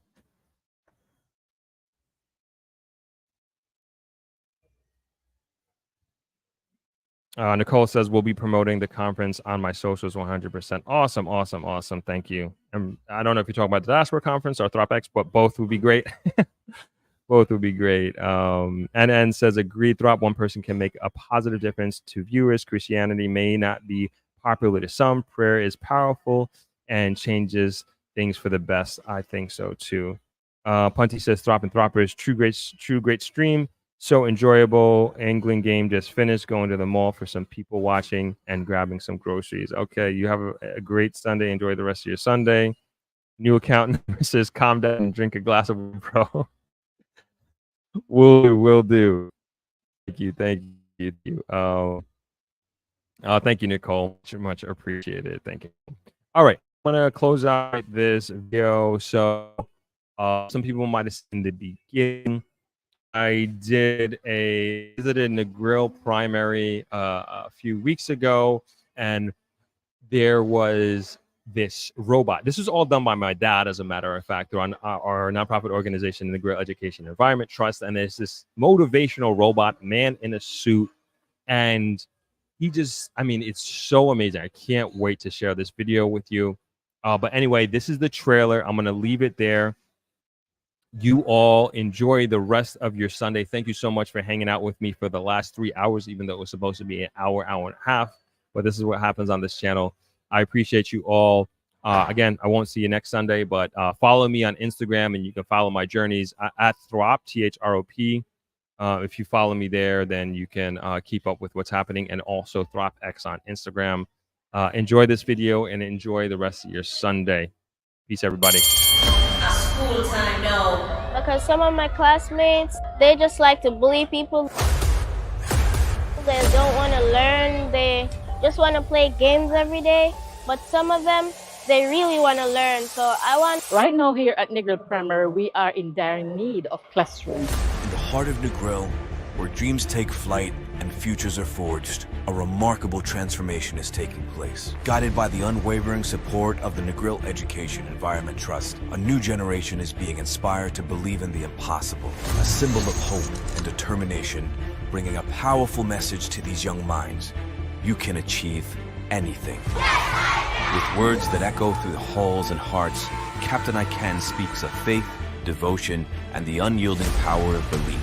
He shares stories of triumph and resilience, urging each student to set their sights high, to focus on their studies, and to commit to their dreams with unwavering determination. Yet as these young minds are inspired to reach for the stars, Negril Primary faces significant challenges. The need for more classrooms is urgent, a vital step to ensure every child has a space to learn and grow. Join us on this incredible journey as we witness the magic of motivation and the boundless potential of Negril's youth, while also highlighting the pressing needs of this dedicated school community.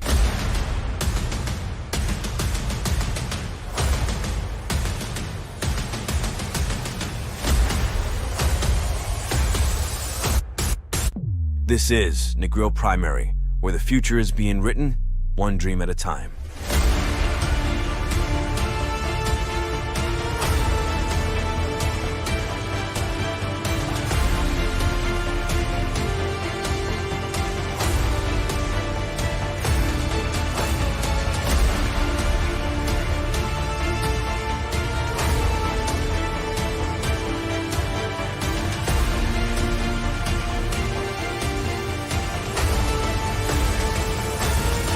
I think I can do it. Yes, I can!